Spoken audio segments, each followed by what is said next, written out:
And what do you hope to show against this Raiders defense, your teammates, yourself, and these Browns fans with your play today? I'm who they've been looking for.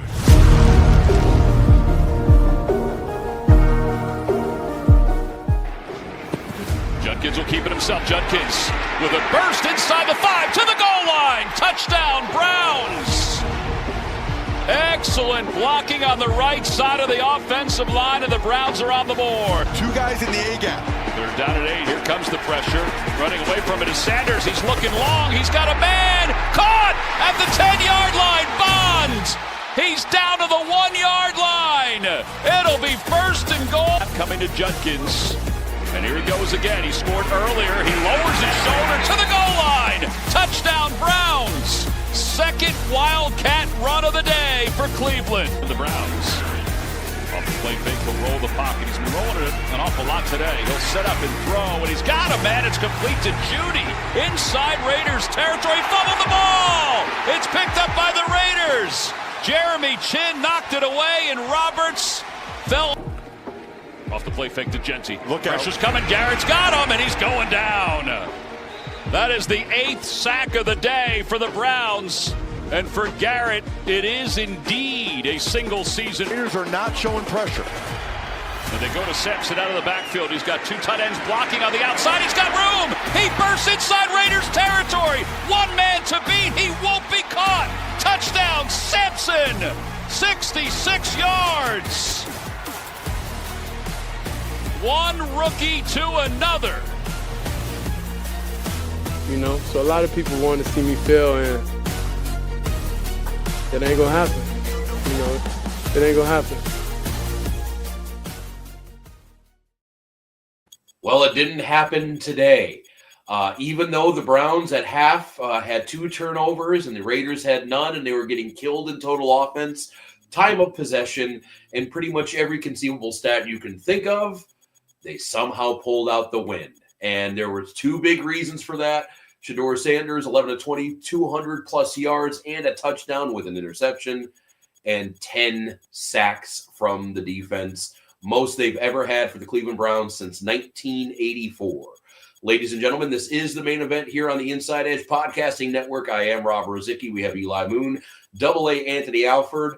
And I think, gentlemen, we also have a quarterback controversy in Cleveland following the 24-10 win your Cleveland Browns had over the paltry Raiders of Las Vegas. How are we doing today on this Victory Sunday night, gentlemen? Well, AA Rob, I feel pretty good, man. You know, and honestly, I can't believe that we are living deja vu here in Cleveland. AA Rob, I say you're gonna go playoffs like you did last time. So here's the thing.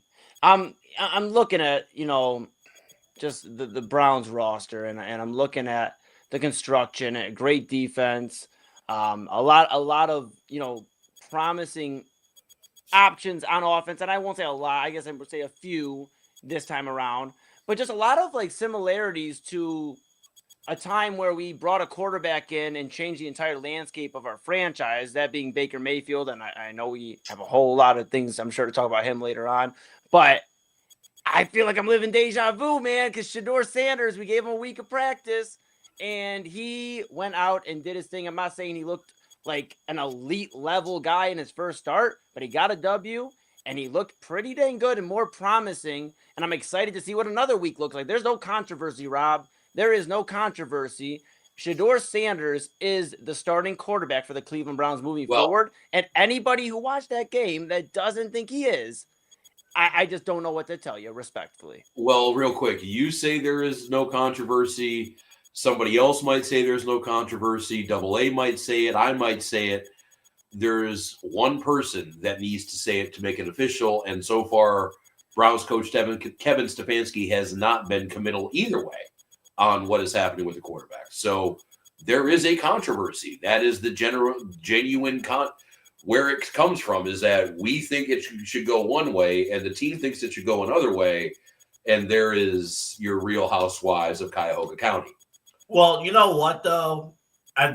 is Stefanski thinks one way and the team thinks the other way. And the team, I think, is in lockstep with the fans for the most part, as far as, the ceiling, with Shedeur. And I mentioned earlier today on the pregame show, like Shedeur needed an outstanding performance. I don't know if we got outstanding. I'm not going to say we got outstanding, but we did see a quarterback with a big arm. We see a quarterback who's actually a deep ball threat.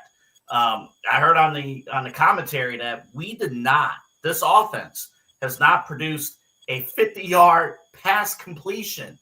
I think it was 15 games, which is unbelievable. The NFL is built for deep balls and things of that nature. So we saw something that, quite honestly, none of the other quarterbacks here in Cleveland have been able to prove that they can do this year, and that's deliver the football down deep, move outside the pocket, move within the pocket. I thought Shedeur, one of his best throws today, actually, was a little toss throw over the line of scrimmage over to Fannin.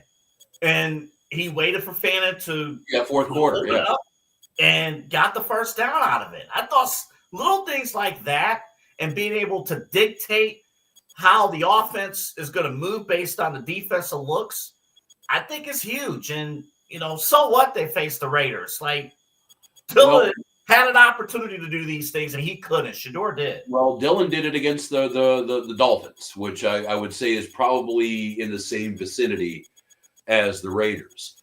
One thing that Shedeur did do that Gabriel didn't, and actually a whole lot of other quarterbacks haven't done either, he's the first quarterback in the expansion era for the Browns to win his debut rookie start with the team.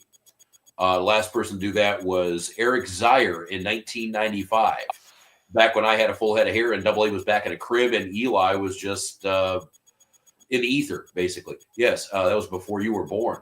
Yeah, that's right. Yeah. He wasn't celebrating the 95 Indians. But he did win. But that being said, and I remember what we talked about last week, and I'll ask you guys the question based on that. We said last week that you cannot lose your job to injury. However, somebody can steal it. Did Shedeur do enough to steal the starting quarterback job today? Well, Double A, if you don't mind, I'd like to answer this by two-part. And Rob, I'll get to your question. I do want to address that Dylan Gabriel, you talked about him having that opportunity against Miami. In that game, Dylan Gabriel did not throw a single touchdown. However, he only had 116 passing yards. So I do think there's a difference stat-wise. But to answer your question, Shedeur did do enough today because it kind of ties into what I'm saying about those kind of same level of opponents. Shedeur has shown that he can actually move the ball down the field. The Dylan Gabriel experience benefited because Quinshon Judkins is one of the best young running backs in the league, and he had 3 touchdowns that game. And I just think we've had enough of a sample size with Dylan Gabriel, and it's not even because of the injuries. Just we've had enough sample size. I was ready to move on with him the game before he got hurt. We know what Shedeur Sanders can do. We know he can throw the ball farther than 20 yards down the field consistently. We also know that he's a gamer, and that's what I loved. Not to keep harping on Baker, but that's why I say I keep getting deja vu, because it feels like we got somebody we can root for at quarterback again. Somebody that we know is going to go out there, and we're not out of it till the clock hits 0-0-0. And I really feel like we have an opportunity to see how Shedeur can grow the rest of the year. And now the Browns can start targeting to build around him instead of trying to get the nucleus of the offense. There is something to be said, and I'll tie both into your points into this case. Yes, I think Shedeur did enough. Shedeur did enough to remain a starter. From a business standpoint, you got to be mindful, too, that the Browns have a backloaded home schedule. So, in a way, you got to do what's right by the fans and keep the fans engaged and happy. But I do want to piggyback a little bit to what Eli said. There is something to not just being a gamer. Obviously, you got to be able to play, which he showed today. You got to have charisma in that quarterback position. You just do. I mean, there's a reason why Baker worked not just with the fans, but with his teammates.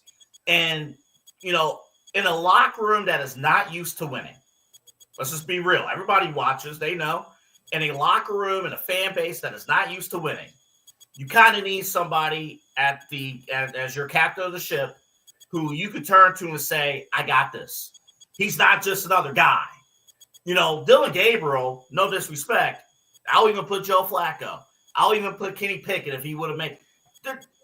There's just another guy. Shedeur Sanders, loaded with charisma. Dude can ball. Dude can play. Matter of fact, let me play this clip for you real quick. This is right after the game. This was he was interviewed by CBS after the game, and maybe what he says here is not the smartest thing in the world to say, but after you hear it, you're like, you know what? Maybe I actually do believe in this guy. This is Shedeur Sanders on CBS after the game. Win is crazy. It's amazing, off of 1 week of practice, you know what I mean? Just 1 week of practice.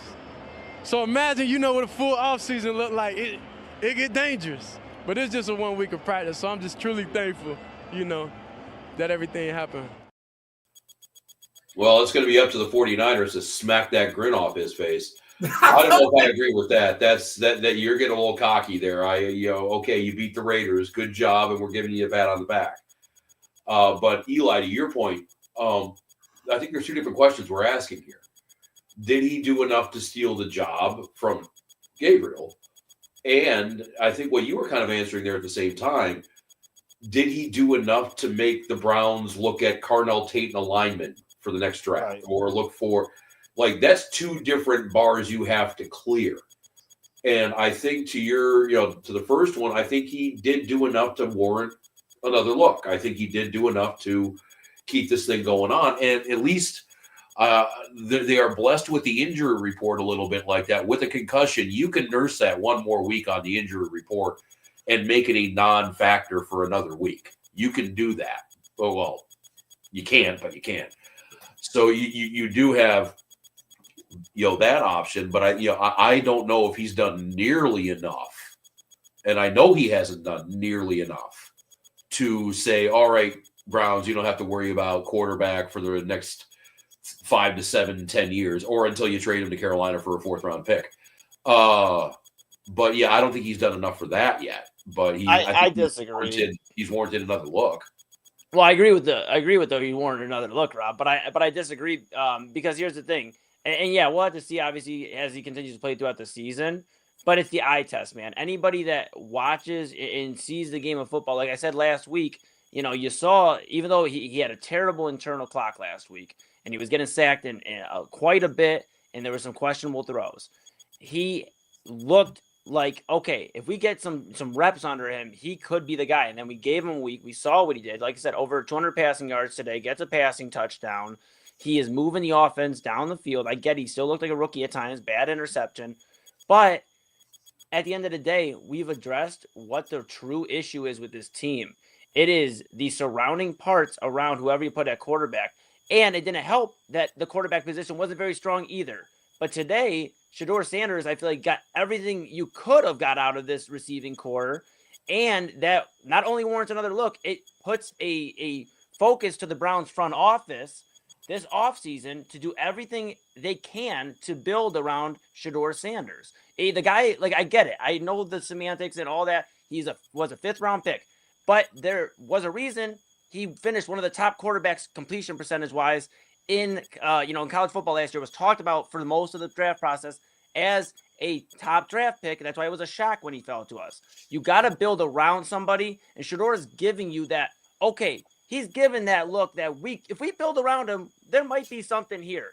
I don't think you have to go draft a quarterback in the top 5. And I know I was sounding the Mendoza train, but I was also skeptical if they were ever going to give Shedeur another shot. Now that we see that, I think you do look at building around him. Well, the one thing I'll say, though, as far as let's talk about the path to how to get there, right? Because I will say as of this moment, I don't think the door is slammed shut on not drafting a quarterback in the 1st round. Not yet. It can't be. Not yet, and it shouldn't be. It just wouldn't be smart, knowing that San Francisco is coming into town next week, and you're going to have some tough divisional games in December. You're going to have to see how you can. But let's talk about a path of how he can get there. If he can, again, the Raiders let's just be real. They're a poor team. You know, so, you know, how many times does Shedeur roll out to his right? Now, he made plays. I'm not going to say he did it. He made plays. But obviously, Kyle Shanahan and his coaching staff, what's the first thing they're going to do when they pop on the tape? We got to keep Shedeur in the pocket. We got to make sure Shedeur doesn't roll out. And let's see what can he do. What can he do with his receivers? Jerry Jeudy. His receivers can't get open.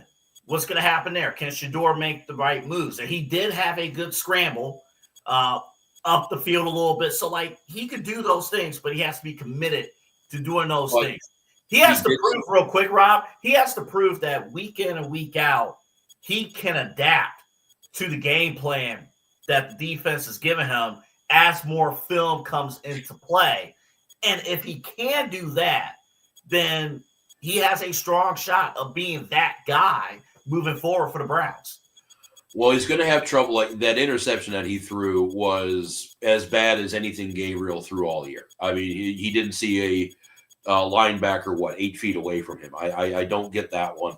On the deep balls, the one to Jeudy that Jeudy, for whatever reason, just decided to post, and the one that went down to Bond to set up the first touchdown, there was a lot of air underneath those balls. We are not talking about Josh Allen or anybody along that line when it comes down to arm strength. And teams are going to adjust to that. I don't, and to your guys' point, especially to Moon saying that, hey, we don't have to look for a quarterback anymore. There is not one singular game debut a quarterback has ever made that has made someone say, okay, we don't need to find another quarterback ever again. You're right. But I remember back in the day, what was it for Seattle? They had a dude go for about it was Green Bay. Green Bay had about a 450-yard passer, like 4 or 5 touchdowns, and he got paid out of Seattle. And he did so well in training camp that Russell Wilson beat out Matt Flynn as a 4th-round pick and made Matt Flynn the highest-paid backup in the league. So I don't care what the one game looks like. Anthony's right. You're going to have a league now that has tape on you, that is going to be able to adjust, that is going to be able to figure out what you do well and make you do something else. Yeah, and this is what, and you got Robert Saleh, who knows his poop as a defensive coordinator, coming up next. So I do want to see what's going on with that. Sure, but you'd be exactly right, Rob, if Shedeur Sanders wasn't doing things that no Browns quarterback had done in their debut, which first off, as we've mentioned a few times in this segment, got the victory, which is the most important stat at the end of the day. He got the victory, and like I said, he did look like a rookie at times. But that's why he's a rookie. At the end of the day, I'm confident in saying that Shedeur Sanders has shown enough poise and I think enough promise. And here's at the end of the day, okay, he's so played 6 quarters. Let's go draft another quarterback in the top 5, right? And then what are we going to do to address the receiving room is my next question, the offensive line. Because if you use one of your first-round picks on on a quarterback, now you can't address Carnell Tate and an offensive lineman or whoever best available at receiver. So we can keep putting whoever in at quarterback and keep trying to slot it in. But I think the real issue is the receiving core. And I think Shedeur has shown enough of a light to keep exploring that and see what we can build with an actual receiving core. Well, and this might open the door even for Gabriel too. This is the argument that I'll completely understand and completely accept about why the Browns should not draft the quarterback in the top 5. Would you be more comfortable with Shedeur or Dante Moore out of Oregon? I mean, it answers itself. Shedeur Sanders. Would you be more comfortable with Fernando Mendoza or Shedeur Sanders? I think Mendoza's really, really good. I already said that last week, but I think I'm just very confident in Shedeur, so I'll take Shedeur. Would you take Ty Simpson, quarterback Alabama, over Shedeur Sanders? Alabama quarterbacks typically aren't good, so I will definitely take Shedeur. If that is the case, and I agree with your assessment on all 3 of these guys, it'd be different if there was an Andrew Luck kind of prospect or a Caleb Williams coming out that would make people really, really stop in their tracks. But if you don't think Simpson, Mendoza, or Moore are any better than Shedeur Sanders, then it would make no sense to try to go with one of those guys in the first round, put some pressure on them, and you're right, not address things like the offensive line, like the receiving core. I think the pass rush is fine. I would say that after this game, no problem. But yeah, there are other parts of the team that you do need to fix. and maybe these two picks, which now the Jacksonville pick might be not as primo as we might have thought. But yeah, you might, if you want to use the argument that there's nobody worth taking in the first round, I'll give you that. But Shedeur nor Gabriel has done enough by themselves to prove to me that either one of them are worth building around in the long term. Well, for historical purposes, if that Jacksonville pick, for whatever reason, falls to, I don't know, pick number 22, do not pick quarterback. Just don't do it. If you do, make sure he plays for Notre Dame.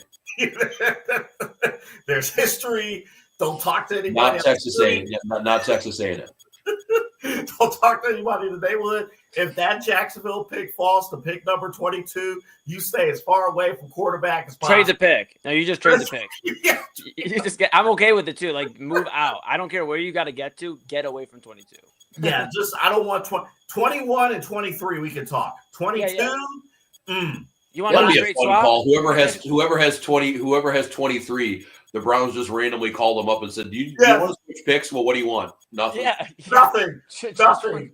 We'll give you catering, whatever. Yeah, we'll give you we'll cover the bill for your draft party. Well, that'll be the catering check. Yeah. And we'll give you Deshaun Watson. Well, that will stop everything. And then click, and then just hang up, and that's that. I think the bigger question, though, I think even before you get into the draft discussion, because obviously we hope Shedeur will have the rest of the season. The right call, Kevin Stefanski, by the way, is to give Shedeur the rest of the effing season to work this thing out. You will hope that Shedeur gets the rest of the season to be able to figure out whether or not do you need a quarterback or not in that top five.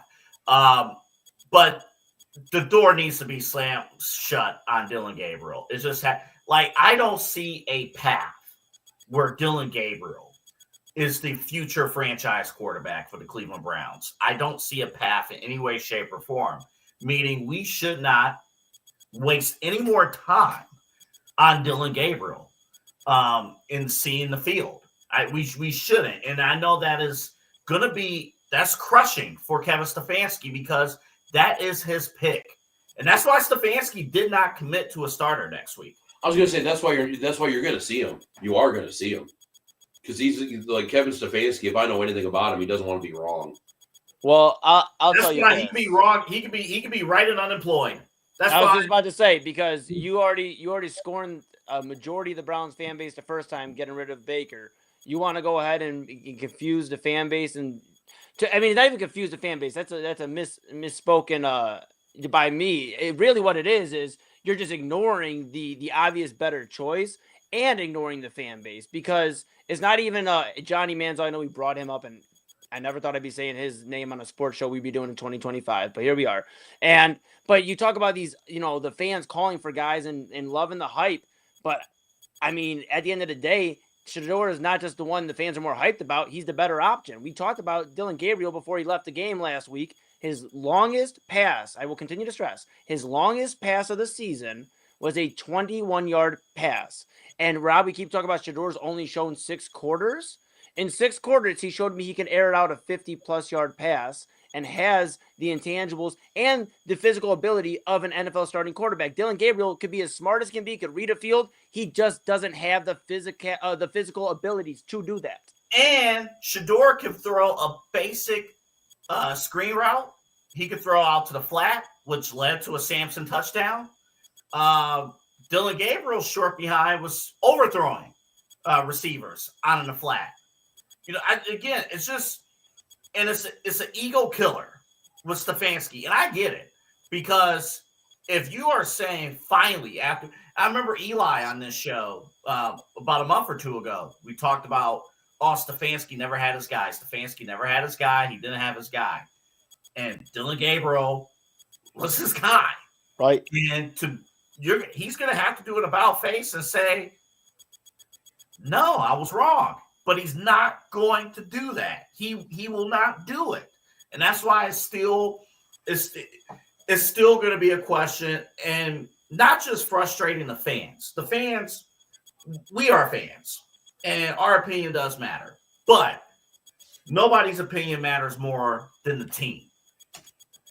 Myles Garrett, I guarantee you, Myles Garrett, like, hey, who would you rather see under center? 99 out of 100 times is Shedeur Sanders. But the thing is, too, and I know both of you might roll your eyes to this, and you played the video AA.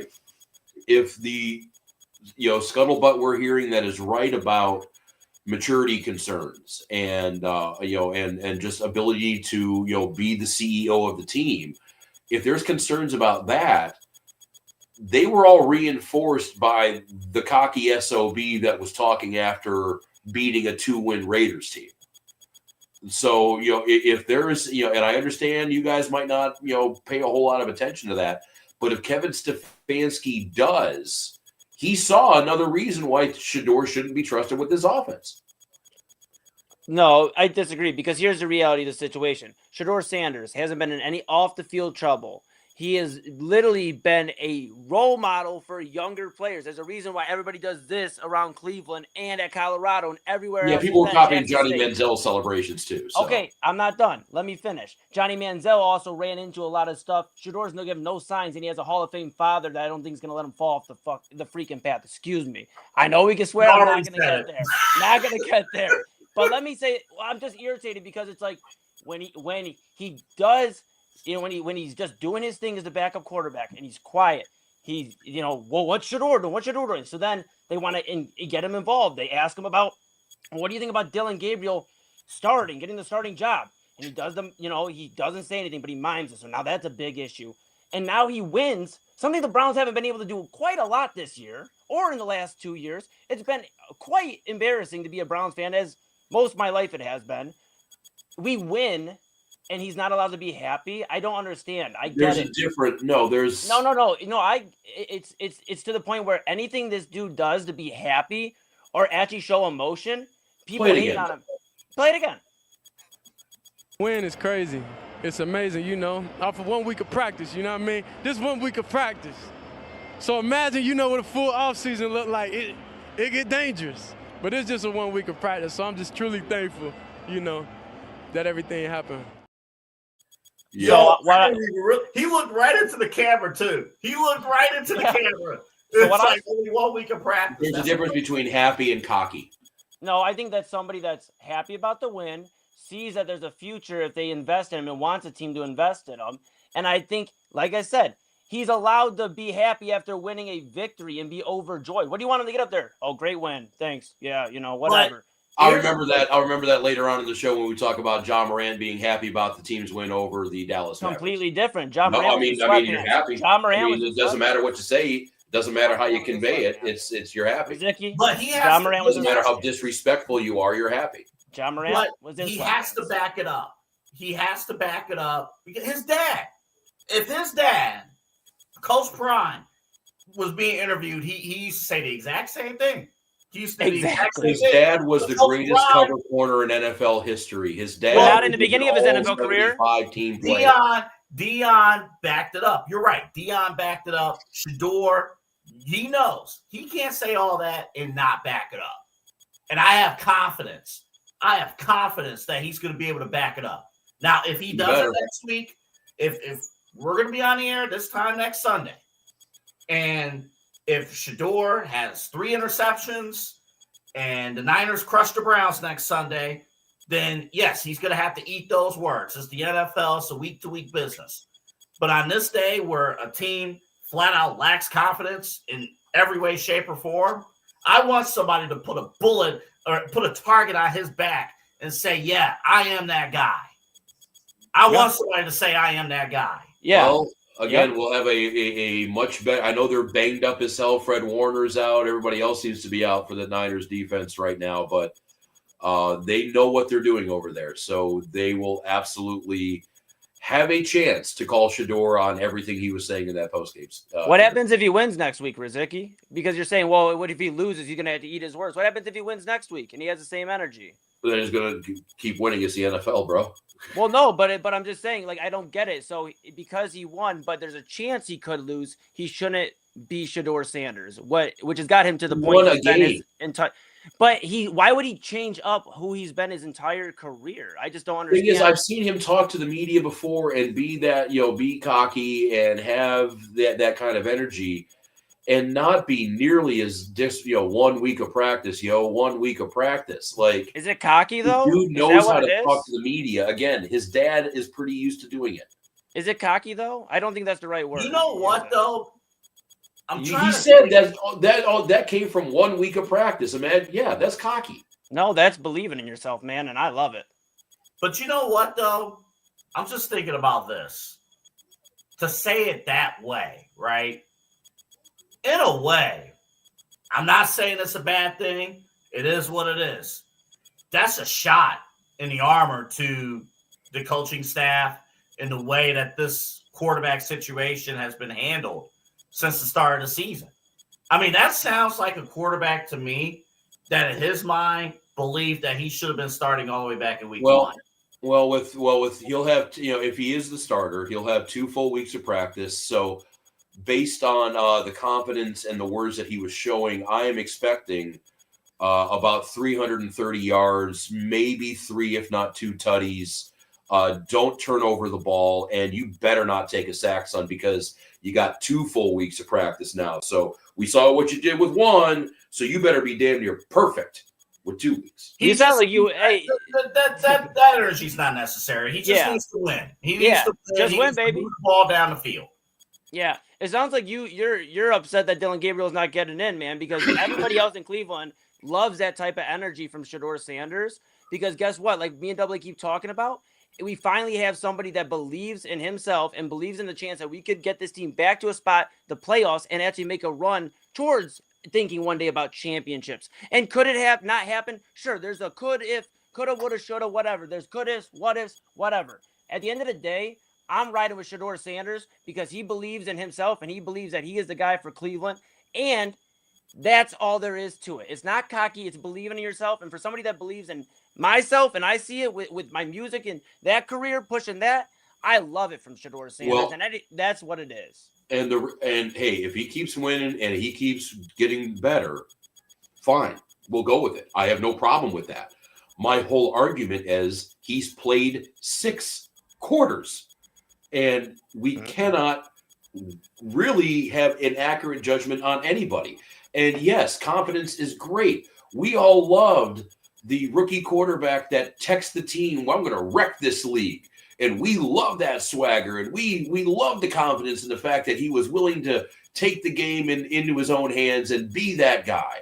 And of course, I am talking about Johnny Manziel, Billy Vegas, whoever you want to talk about. So that's another reason why I'm not, and it's nothing against Shedeur personally or even professionally. I just doesn't matter. I need to see more. That's really what it comes down to. Let me bring up CJ Stroud. If we wrote CJ Stroud's career after a full year, we would have already put him in the Hall of Fame. He has had a season and a half of sheer pain and misery since then. We don't know until we get an actual set of data. Yeah, my and I know you're about to play a clip. Real quick, my only problem really stems from the last thing is where you keep saying he's cocky, and I just think it's the wrong word because he's believing in himself, and there's nothing else to say on my end from that. I just think it's the wrong word to use. Well, I think it's I think it's an appropriate word to use, and I also think that our opinions aren't going to matter if San Francisco thinks he's cocky. He was cocky. And that's what I'm more worried about is Saleh and that defense seeing those post-game deals and going, all right, guys, our number one job is to smack that smirk right off his face. And San Francisco, you go ahead, Double. No, I was going to say that better be their job. But Shedeur, he put that pressure on his back, and he has to prove himself. And we do have real quick breaking news as a result of this Browns game. Reported by Adam Schefter just a little bit ago. The Raiders offense coordinator, Chip Kelly, has been relieved of his duties. I'm sorry, you need to introduce that correctly. The NFL's highest paid coordinator of either side of the ball, Chip Kelly, has now been oh, wow. Okay. On a side note, regretting leaving Ohio State for that one there, man. Right. On a side note, too, I know we didn't talk anything really about the Raiders. I know this, obviously, we're happy about the Browns. I do want to say it's kind of crazy to think that, like, for a Pete Carroll-led team, how poorly coached they are. Like, just like the penalties and, like, the scrappiness, Jamal Adams getting in the face after a good tackle, like the random penalties that, like, I get Pete Carroll's always been a tough physical coach, but his teams have always been, like, we're going to push it to the point without getting a flag. Well, I also think too that the Pete Carroll teams, especially defensively, had a whole lot more talent than maybe this Raiders team does. And honestly, I think Pete Carroll's probably in a situation, even though he has a resume, he's one of 3 guys to win a college natty and a Super Bowl. This could be a one and done year. I can see that happening very quickly, and that does suck for somebody who has a pretty good coaching legacy, kind of being. At least he can say he's not having the same exit that Bill Belichick did. So you do have that going for you. The other thing I think we should also, when we got a couple of minutes here, like not much time at all, but I think it goes, I think we've committed a crime here by not mentioning Myles Garrett, that defense, 10 sacks, 3 for Myles Garrett, 15 on the year now for the odds-on defensive player of the year. And we got, about 6 weeks left of the season. That could happen very, very easily. Did you guys know, I think J.J. Watt brought it up this week, that you cannot win like a Player of the Week award if you lose the game. Yeah, dude, that blew my mind, bro. That was crazy. Well, if that's the case, Jameis Winston would have probably about 5 or 6 Players of the Week that he doesn't have right now. Including this week could be one of them. Yeah, and he mentioned J.J. Watt mentioned Myles. It's like Myles Garrett should have won Defensive Player of the Week probably 4 or 5 times already. Well, he's got because like 13 sacks in his last 4 games or something sick like that. Well, and I think and that's an indictment right now on the Browns itself, and that's why I think there's extra special pressure on Shedeur to get this right. Is that you have the betting favorite right now for the Defensive Player of the Year, and you also have the betting favorite for the Defensive Rookie of the Year, Carson Schlesinger. Right. You got a defense, and that front, we saw it on display today. That pass rush, they've gotten better at defensive tackle. They are back messing with whoever's playing quarterback on an epic level, and we just saw it today that if you could sneak out 2 scores from your offense. And 2 bona fide scoring drives from your offense, because you know what? This defense is going to give you another short field, and it might even give you a touchdown of their own. So we saw what happened now if you can even get a little bit of production coming from the offense. Well, you know who did not deliver on production offensively? I hope I play the right clip. Please, I hope I play the right clip. You got it. Yeah, you're the Browns.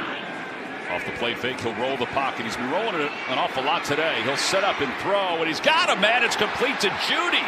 Inside Raiders territory, fumbled the ball. It's picked up by the Raiders. Jeremy Chin knocked it away, and Roberts fell on.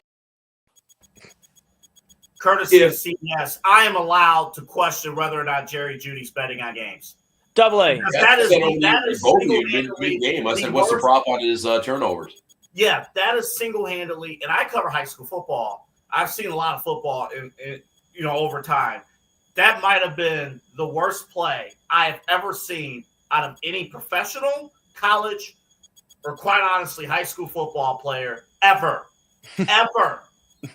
Yeah, I don't know what was going on with that, honestly. It looks like maybe he was setting up a move and didn't realize that he was sharing a field with 11 other defenders. That's one could be behind you. Who knew? It could have been that, Rob. My other thinking too was Double A has a little bit more track and field background than me and you. I was thinking Double A, maybe he was trying to practice the hurdle. Sure, when you run the hurdles, you run straight, or you lean on the curve, and then you run straight on the hurdle. And then you sit there and you wonder to yourself, this guy was coached by Nick Saban. Yeah, and it was really good. Or it makes me think, was Tua just that great at Alabama? Because Tua was his quarterback. Well, it really does. Tua may be, because he had a functioning hip. He also didn't have the brain of a 72-year-old Alzheimer's patient either. Dude, I mean, it's Double A. I know you got a lot. I know this is your favorite player on the Browns, but I just can't believe I went from saying this guy might be the best guy to come out of Alabama at receiver to I am ready for the Browns to cut their losses in the $16.5 million per year. You have no other choice. I mean, and you notice too that, he was back on the field. There were no other plays directed his way the rest of the game.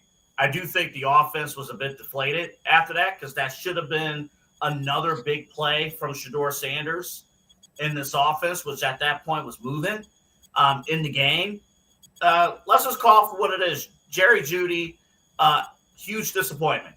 Huge disappointment, honestly, and he's an abomination, for this team and really his NFL career. And I remember Steve Smith, who I don't know if he still works for NFL Network, but he did at the time. He called out his mental toughness.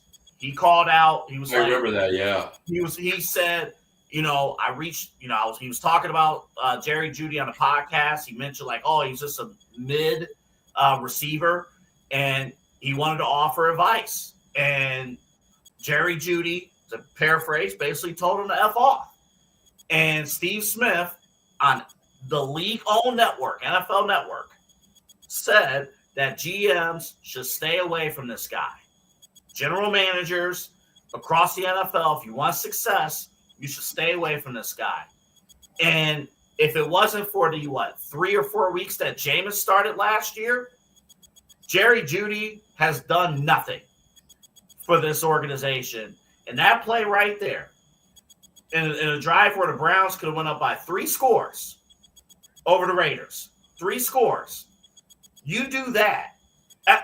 If you were playing for Kirtland, if you were playing for Glenville, if you were playing for Minner, and one of their receivers made that move, that mother effer wouldn't see the field the rest of the effing game.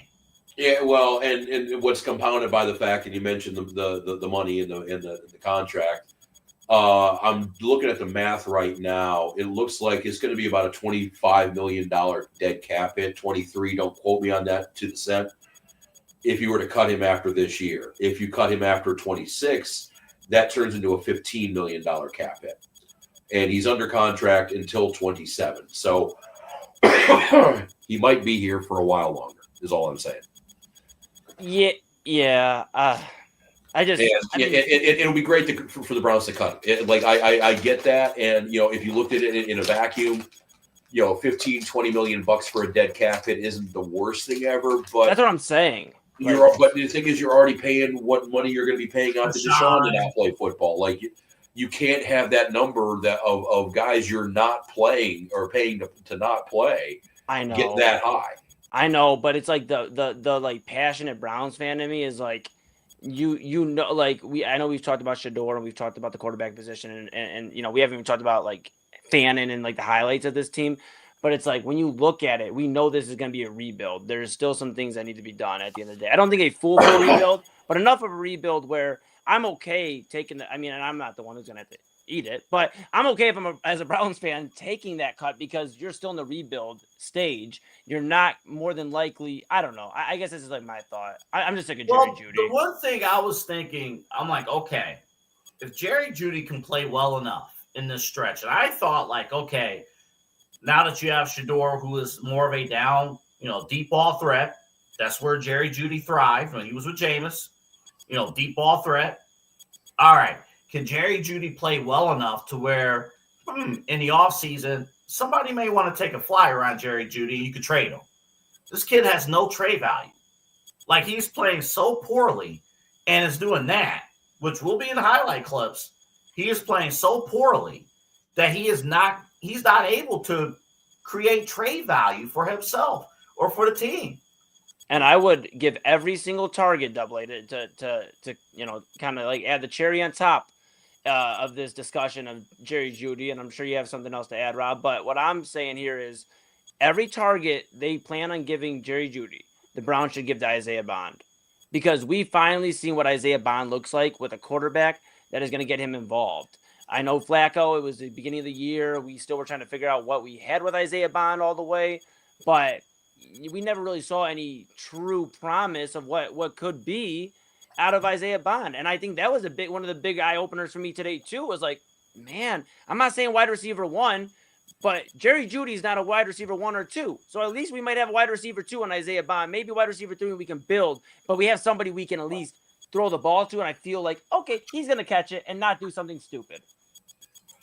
31 receptions, 356 yards, and a touchdown. Neither one of those numbers are in the top 75 of the league.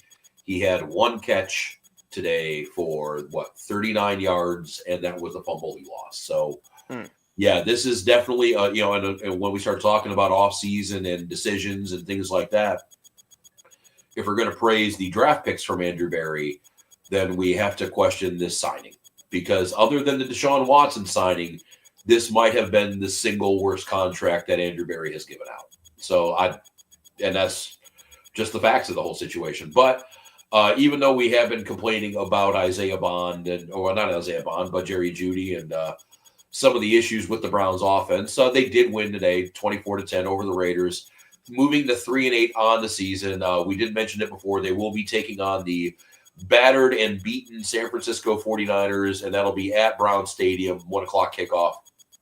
So we will keep an eye on that one. Then they will have the Tennessee Titans after that. And then the very feisty Chicago Bears, who we will talk about a little bit in the NFL Roundtable.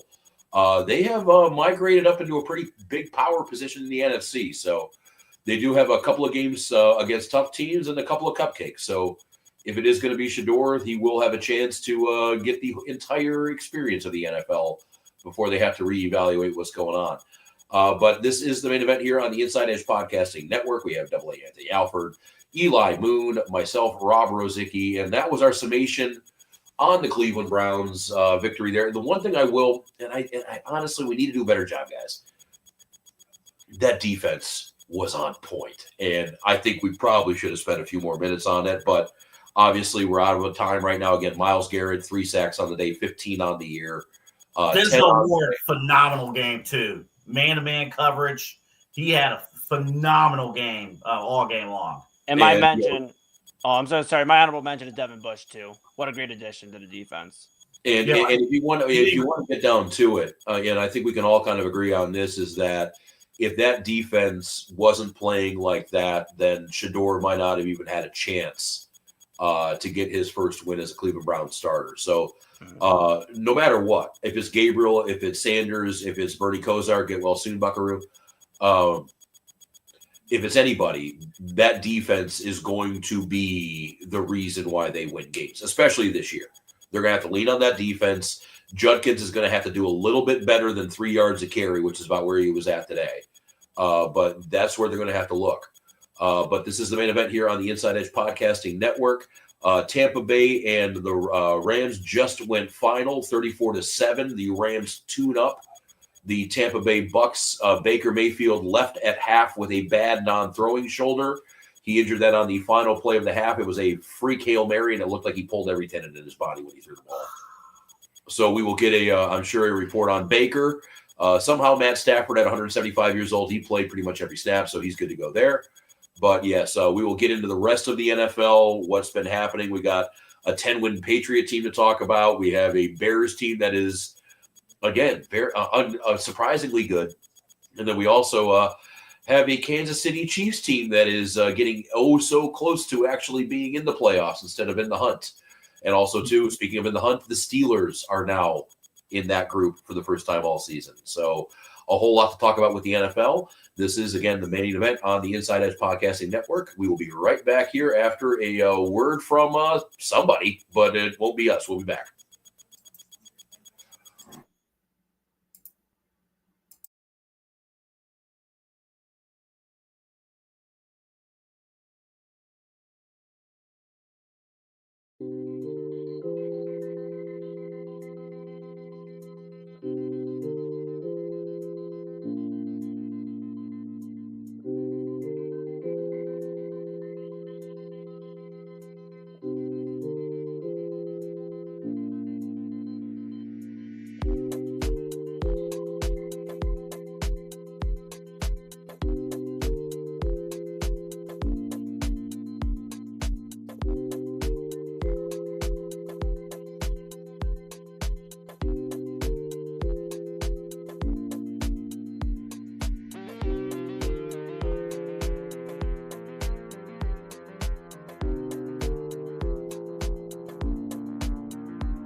24, behind snap that he brings down. Davante Adams got another one! Touchdown, Rams! Into the tunnel he goes! All the way up the tunnel. Chasing down all of his records. Yes, this is a main event here on the Inside Edge Podcasting Network. That was the Los Angeles Rams, and more specifically, Davante Adams, his second receiving touchdown of the day. I believe it is now 11 games played and 11 receiving touchdowns for Mr. Adams. Baker Mayfield knocked out, as I said, midway through the game. It was a Hail Mary that he jacked up his shoulder on, his non-throwing shoulder, so we'll see what's going on with that when it comes down to the injury report. But Matt Stafford, 25 of 35. He didn't have an incompletion until the second quarter. I guess we could start that out with our NFL talk. I seem to be pretty late to the party on this one, but the Rams seem to be a bona fide, legitimate threat to the Philadelphia Eagles and the NFC Championship, and they could be in the Super Bowl pretty easily. Yeah. I mean, honestly, I think especially with all the dysfunction in Philadelphia right now, the Rams, I mean, talent-wise, they have the talent. I mean, receiver, I know they got rid of Cooper Kupp, but, I mean, having Davante Adams come in as your wide receiver 2 next to Puka Nacua is incredible. Matthew Stafford, I mean, is just battling right now with Father Time in terms of, like, his playing career. I mean, he is just, like, turning back the clock, it feels like. Because I remember a year and a half ago, we were talking about, could this be like the last little like bit for Stafford? And, he might mess around and get one more ring before it's all said and done here this year. And that's what I think it separates them in Philadelphia, because I think those are the top 2 teams, Rob, to answer, or just kind of start the discussion about the Rams. It's the Rams have everything Philadelphia does talent-wise. They just don't have the drama. Yeah, it seems like, and with the Rams passing game right now, the precision is on a different level. It seems like with Stafford, your hands have to be open. You don't have to be open. You just have to be able to get there. And we saw the TD that Double A didn't show was a perfectly timed fade route in the corner of the end zone. That if you're a coach, you will show your receiver and your quarterback how that is meant to be done. So, yeah, these guys are absolutely on point right now. Yeah, as you said, it doesn't matter if it's Puka. It doesn't matter if it is Davante Adams. Even their tight end was getting into it today, Colby Parkinson. He had a receiving touchdown of his own today, 41 yards on the ground. Yeah, it just seems like no matter what they're doing, we have the perfect mix there of coach, quarterback, and a defense that is more than able to hold somebody under 2 scores. So, yeah, the NFC might have some stuff to worry about. I'm going to say something, and that clip courtesy of NBC. I'm going to say something that you're going to have to examine me after I say it. But it was true up until tonight. Can I tell you that an NFL team in Los Angeles and maybe an NFL team in Chicago have both been overlooked, not talked about as much, flown under the radar? Well, they both have their reasons, though. I mean, Caleb Williams did not really impress a lot of people in that first year. I mean, you had people, especially after Drake May's quick start this year before the Bears got really cooking, asking if Caleb was the 3rd best quarterback in that draft. So, I understand maybe and then also, too, if you look at Chicago, you had Minnesota right on top of them. You have Green Bay right on top of them. You have Detroit right on top of them. That is a division that you could go, 6-11 and finish in last place. Like, that is a completely realistic thing in that division. So I understand that. And you mentioned it with Statty, talking about, is this the end of the line? Do we have any idea? Like, does he have anything left in the tank? He was talking retirement this offseason. Remember, the Rams were thinking about going after Aaron Rodgers to have a insurance policy for this one. So, I mean, he was on the brink. So I can understand why both of these teams maybe weren't a trendy pick walking in. But especially with the Rams right now, you have McVay, who's won a Super Bowl. And he's coached it too. You have Stafford, who's won a Super Bowl. You got Davante Adams, knows how to win. You have a team that has been there and done it before. And you cannot say, as great as Chicago's been playing, you can't say the same thing about the Bears. They haven't had a 4,000-yard passer yet in their existence. So, this isn't a team that we can trust yet. I put this in there with the Colts of the world, with even the Packers to a point of, even the Lions right now, of teams that look really good, but can we trust them to get through the gauntlet of the NFL playoffs? Well, and I look at the Rams. I was just looking at the last month or so. Their defense has really stepped up against playoff contenders, top-level competition. Obviously, Tampa this week, Seattle last week, the Rams. The Niners, obviously, a few weeks back. Well, you can even put Seattle in that crew of teams that we just don't know about yet. Yeah. And then even Jacksonville, a huge win against Jacksonville. I mean, the Rams are interesting because out of all the teams that we've talked about in the NFC, for the exception of Philadelphia, we trust their coach. We trust Sean McVay. We trust Matthew Stafford. You can look at it from the standpoint of, out of every team in the NFC, besides Philadelphia, quarterback, head coach, legitimate playoff Super Bowl experience. And because of that, they know how to navigate, especially in a year. And I said this last week. I think this year is probably one of the more fascinating NFL seasons we have seen in a long, long time, because there's a ton of newcomers on the scene. But I trust the old guard because they've been there and done that. They know what to do at this point of the year, in November, going into December. And the Rams, absolute clinic today against the Buccaneers. I know the Buccaneers are hurt and depleted at this point, but it's still a division leader. We were talking about not anymore. And, Matthew Stafford and the Rams, they are clicking right now in all cylinders, and we'll see what happens. They might run away with this division, even though San Francisco's in the same division. The Rams might run away with this thing, and it could be. I can easily see the Rams and the Eagles. And Eli, I'll let you go in 2 seconds here, but yeah, we're getting to a point with this Rams team of the only thing that we're really concerned about is them peaking early. That's the only thing I can think of. Mm-hmm. Yeah, and I think really, I'm just kind of like hammering home the point on the Rams.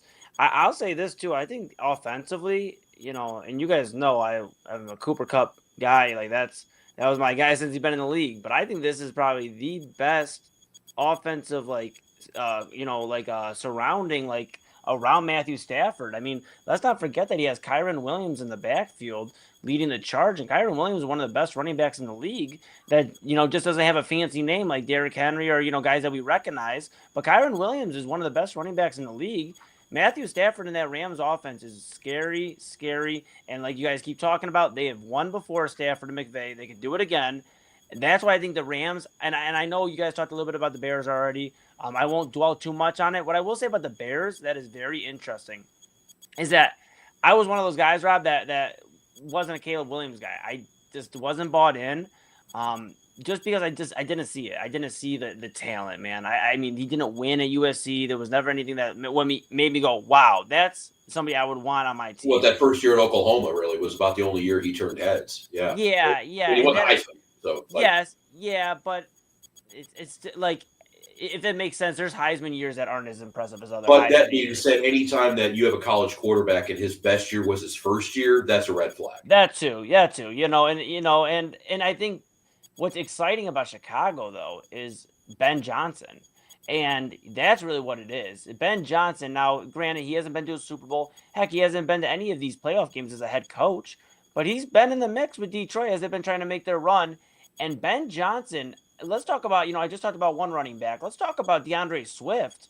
I'm not saying he's being, the best running back, top 5 running back in the league. But DeAndre Swift was a guy they were talking about, we don't really know much longer he's going to be a starting running back in the league. And now Chicago's got a good moving running system. They have some receivers that, Odunze drafted, DJ Moore sent over from Carolina, but young talent, and then they got Keenan, of course, my dude Keenan Allen. But it's interesting, and I think it's all orchestrated by Ben Johnson. And that's what's exciting about Chicago, just to touch on that too. But I do agree, until we see it in a postseason game, let's not forget that Matt Nagy led Chicago Bears team. Everybody with Mr. Trubisky was like, they may make a little bit of a run. And then we watched double doink, and Chicago hasn't been the same since. Well, let me mention, I'll go on Chicago in a second. The last thing I want to say about the Rams, if they stay healthy, Puka and Devontae Adams, by the way, is having a resurgence. We played this clip at the beginning. He was left for dead in Oakland. Yeah, he was absolutely left for dead. That and you might be right. I think, Eli, you said it, like, this might be the most talented team that Matthew Stafford has been a part of. The vibe that it has to me with that offense right now is Tampa Bay 4 years ago with Tom Brady. You got an old head at quarterback. You got great paces around him. That was still Godwin and Evans back then. You had Gronkowski even there for a year or two. You had a coach that knew how to put the quarterback in a spot to win games. Yep, Bruce Arians. Bruce Arians, in that case, Bruce Arians actually didn't have the street cred that McVay had walking into this. McVay already has the ring. So, and it just seems like these guys are just over mistakes and timing issues. It's like, okay, we're all pros here. We all know what the job is. You're going to be there. The ball's going to be there. We're going to score a touchdown, and then I'll talk to Scott Van Pelt on SportsCenter after the game. Like, it seems like it is that pre-calculated, that precision, that is a Swiss watch. And if they can stay healthy, Puka is going to be a big deal in that. Obviously, too, the 37-year-old quarterback who they're working very, very hard to keep healthy and happy. His health is going to be a big, big deal of this, too. So, yeah, I mean, right now, there's no reason to pencil in the Rams at this point as your Super Bowl contender. We'll see what's going on with Chicago. They did beat Pittsburgh today, and what honestly I thought was a surprising win. The Steelers' offense kind of quit in the second half. They did have a defensive touchdown. Caleb Williams, it was on him today, 3 tutties today. You mentioned DeAndre Swift. He had a very meager day on the ground, 8 carries for 15 yards. This was a Caleb Williams game, and it looks like he is proving that he's taking steps forward anyway. So the one thing I'm concerned about with Caleb Williams, is the black nails. Okay, there are 2 things I'm concerned about with Caleb Williams. The other thing, I did see, it was early on in the game, when he essentially, I don't know if it wasn't a safety. He lost the ball. It was a strip sack in the end zone, Highsmith. Yeah, and TJ Watt, cool moment, TJ Watt broke his brother's record, with the sack lead, all that stuff. But the thing that worries me about Caleb, if you speed up his clock, is he trying to do too much in a new offense, and he's going to commit a costly mistake against elite teams in the playoffs? Well, again, what we're talking about with Shedeur last break, it can kind of hold up for Caleb this break, even especially there's more of it. With success, you are seeing what Caleb does well. You are seeing the things he likes to do to win football games. And to your point, you are going to have a lot of defenses that will scheme against that, especially the later in the year we get. And yes, when you do get pressure up the middle, when you do get, guys coming in from the sides, are you going to be able to hold up and stay on schedule? And I guess you could ask that probably about a third of the quarterbacks in the league right now.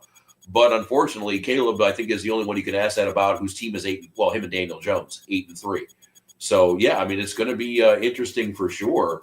I'm going to be kind of curious to see how he does kind of progress. And once the games get colder and more pressure packed, how this is going to work out here, because it's different beating Pittsburgh 1:00 in a regional game compared to, this first round of the NFC playoffs, and you're playing at 7 p.m. on a Saturday. But I will say this about Chicago. Ben Johnson is an offensive mastermind, and I still don't think we've probably seen his best to come. His best yet. I think his best is still to come, and I think Chicago right now is obviously primed to make the playoffs.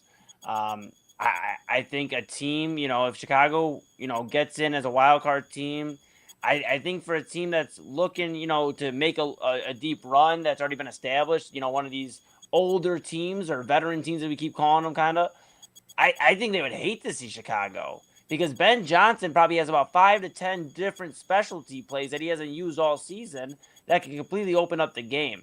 I think that is what it is for Chicago. I think Caleb Williams is having a good, just kind of like, coming of age moment, kind of like in the NFL. Like, okay, I'm the number one pick. Let me get it together. But Ben Johnson is the reason why this offense is looking completely night and day than it was last year. Well, I'd say it's 50-50. You need the coach and you need the quarterback. It doesn't matter who you are.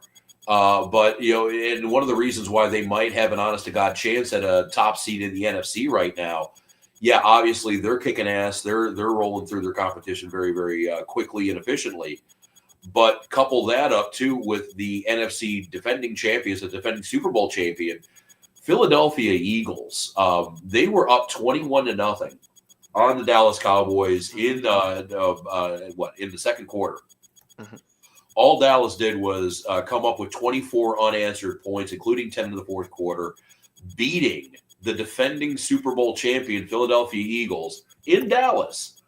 But right now, between all of the Real Housewives of Philadelphia complaining going on from the receiving room, I've never seen people so angry to be winning consistently. And the questions they have with the quarterback Jalen Hurts, who's gone from Super Bowl champion to the same issues that Dylan Gabriel had with dinking and dunking and not wanting to take too many chances. The Philadelphia Eagles, who, by the way, in recent memory, we're talking 2 or 3 years ago, were kind of in the same spot. They were at the top of the NFC standings and then lost their last 5. They got into the playoffs, but they were one and done. Are we on the verge of seeing this Philadelphia machine finally fall apart between the head coach, the quarterback, the receivers, and the fan base? Really, I think I just think it's embarrassing, honestly, on the offense side. And I'm a big AJ Brown fan. I liked him when he was in Tennessee. I thought obviously him going to Philadelphia was big. They've won a Super Bowl with him being there, but man, Robbie kind of touched on it.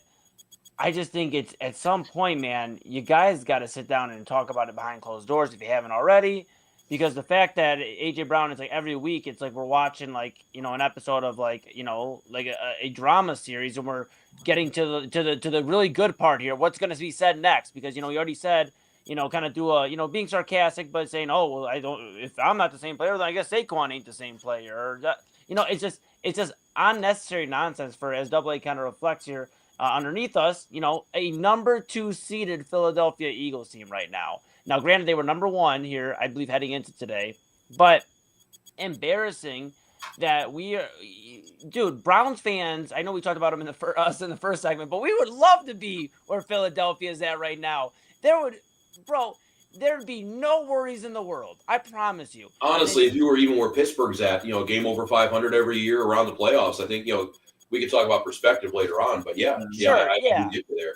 It's just, and then I'm going to pass it over to you, AA, but my thing with Philadelphia, I touched on it with the Rams, is they are going to gossip their way out of another NFC Championship and Super Bowl appearance because they just can't handle this behind closed doors. It keeps leaking out to the media, which is then turning into venom because it's being wrote everywhere and covered everywhere. It's bad news. And I'm looking right here. So the way, obviously, the playoffs work now, 2 versus 7, the landscape of these 2 teams, I know San Francisco's beat up, but I'll take the team that doesn't have any drama and is just a little banged up right now. San Fran would have a prime opportunity to upset a Philadelphia team. Any of these teams right now, Seattle, Green Bay, any of them right at the bottom.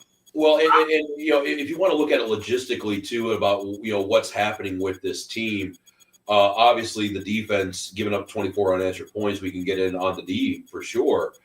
But you got Saquon Barkley, who, as opposed to on a pace for a 2,000-yard season and being in the MVP talks, he's barely top 15 in the NFL in rushing. He's got 4 rushing touchdowns on the season. He has not really been able to get it going in the way that they did last year. And I think that one-dimensionality of it, we got Jalen Hurts throwing the ball damn near 40 times a game. I don't know if that's ever been the game plan for him to win. But, yeah, I mean, between Saquon and the defense has not been nearly as reliable as it has been. And again, we're talking about an 8-3 team, so they do have a chance to pull their heads out of their asses, and AJ can stop reading on the sidelines and actually play football. And they have time to get their shit together. The unfortunate part too is they also have time for this thing to completely blow apart. So I think they have the team right now that's truly on the precipice. Well, they have time, but I think the division, unless Dallas goes on a crazy run, I think the NFC East is theirs, or Philadelphia's. Saquon Barkley, I think, is the main question here, because think about all the carries that he received last year, and I truly think he's hurt. I really think he's had injury issues throughout his career. I mean, like last year was kind of an anomaly for him staying healthy. He has had injury issues, and the fact is he is not the offensive threat that Philadelphia needs. I mean, what makes Philadelphia work is respecting the run game, Saquon Barkley and Jalen Hurts beating you up on the ground, and then, boom, hit you over the top with A.J. Brown, Devontae Smith, whoever else you want to go to, boom. And as a defense, you got to pick a side, and you're wrong, no matter what side you're picking. But when the running game is down consistently, and I do give credit to Dallas. I think Dallas had a great second half and to save their season. But we're not getting Saquon Barkley, to your point, Rob, that we saw last year. And if we don't get that within the next month or so, when the weather does get cooler, Philly will not repeat as world champions. They won't even be in the Super Bowl. I'm wondering if they don't have a healthy running back right now. They just don't. I wonder if they have a better chance if they just start doing 30-play, 90-yard drives featuring 30 tush pushes for 3 yards a pop. That might be the best way for them to go at this point. Yeah, and they better take advantage of that now, because there will be an offseason where that play is outlawed. Well, we'll see. We'll see, because you're starting. Cleveland did it the other day. No, it was done against Cleveland with Mark Andrews. Detroit, I think, did it today.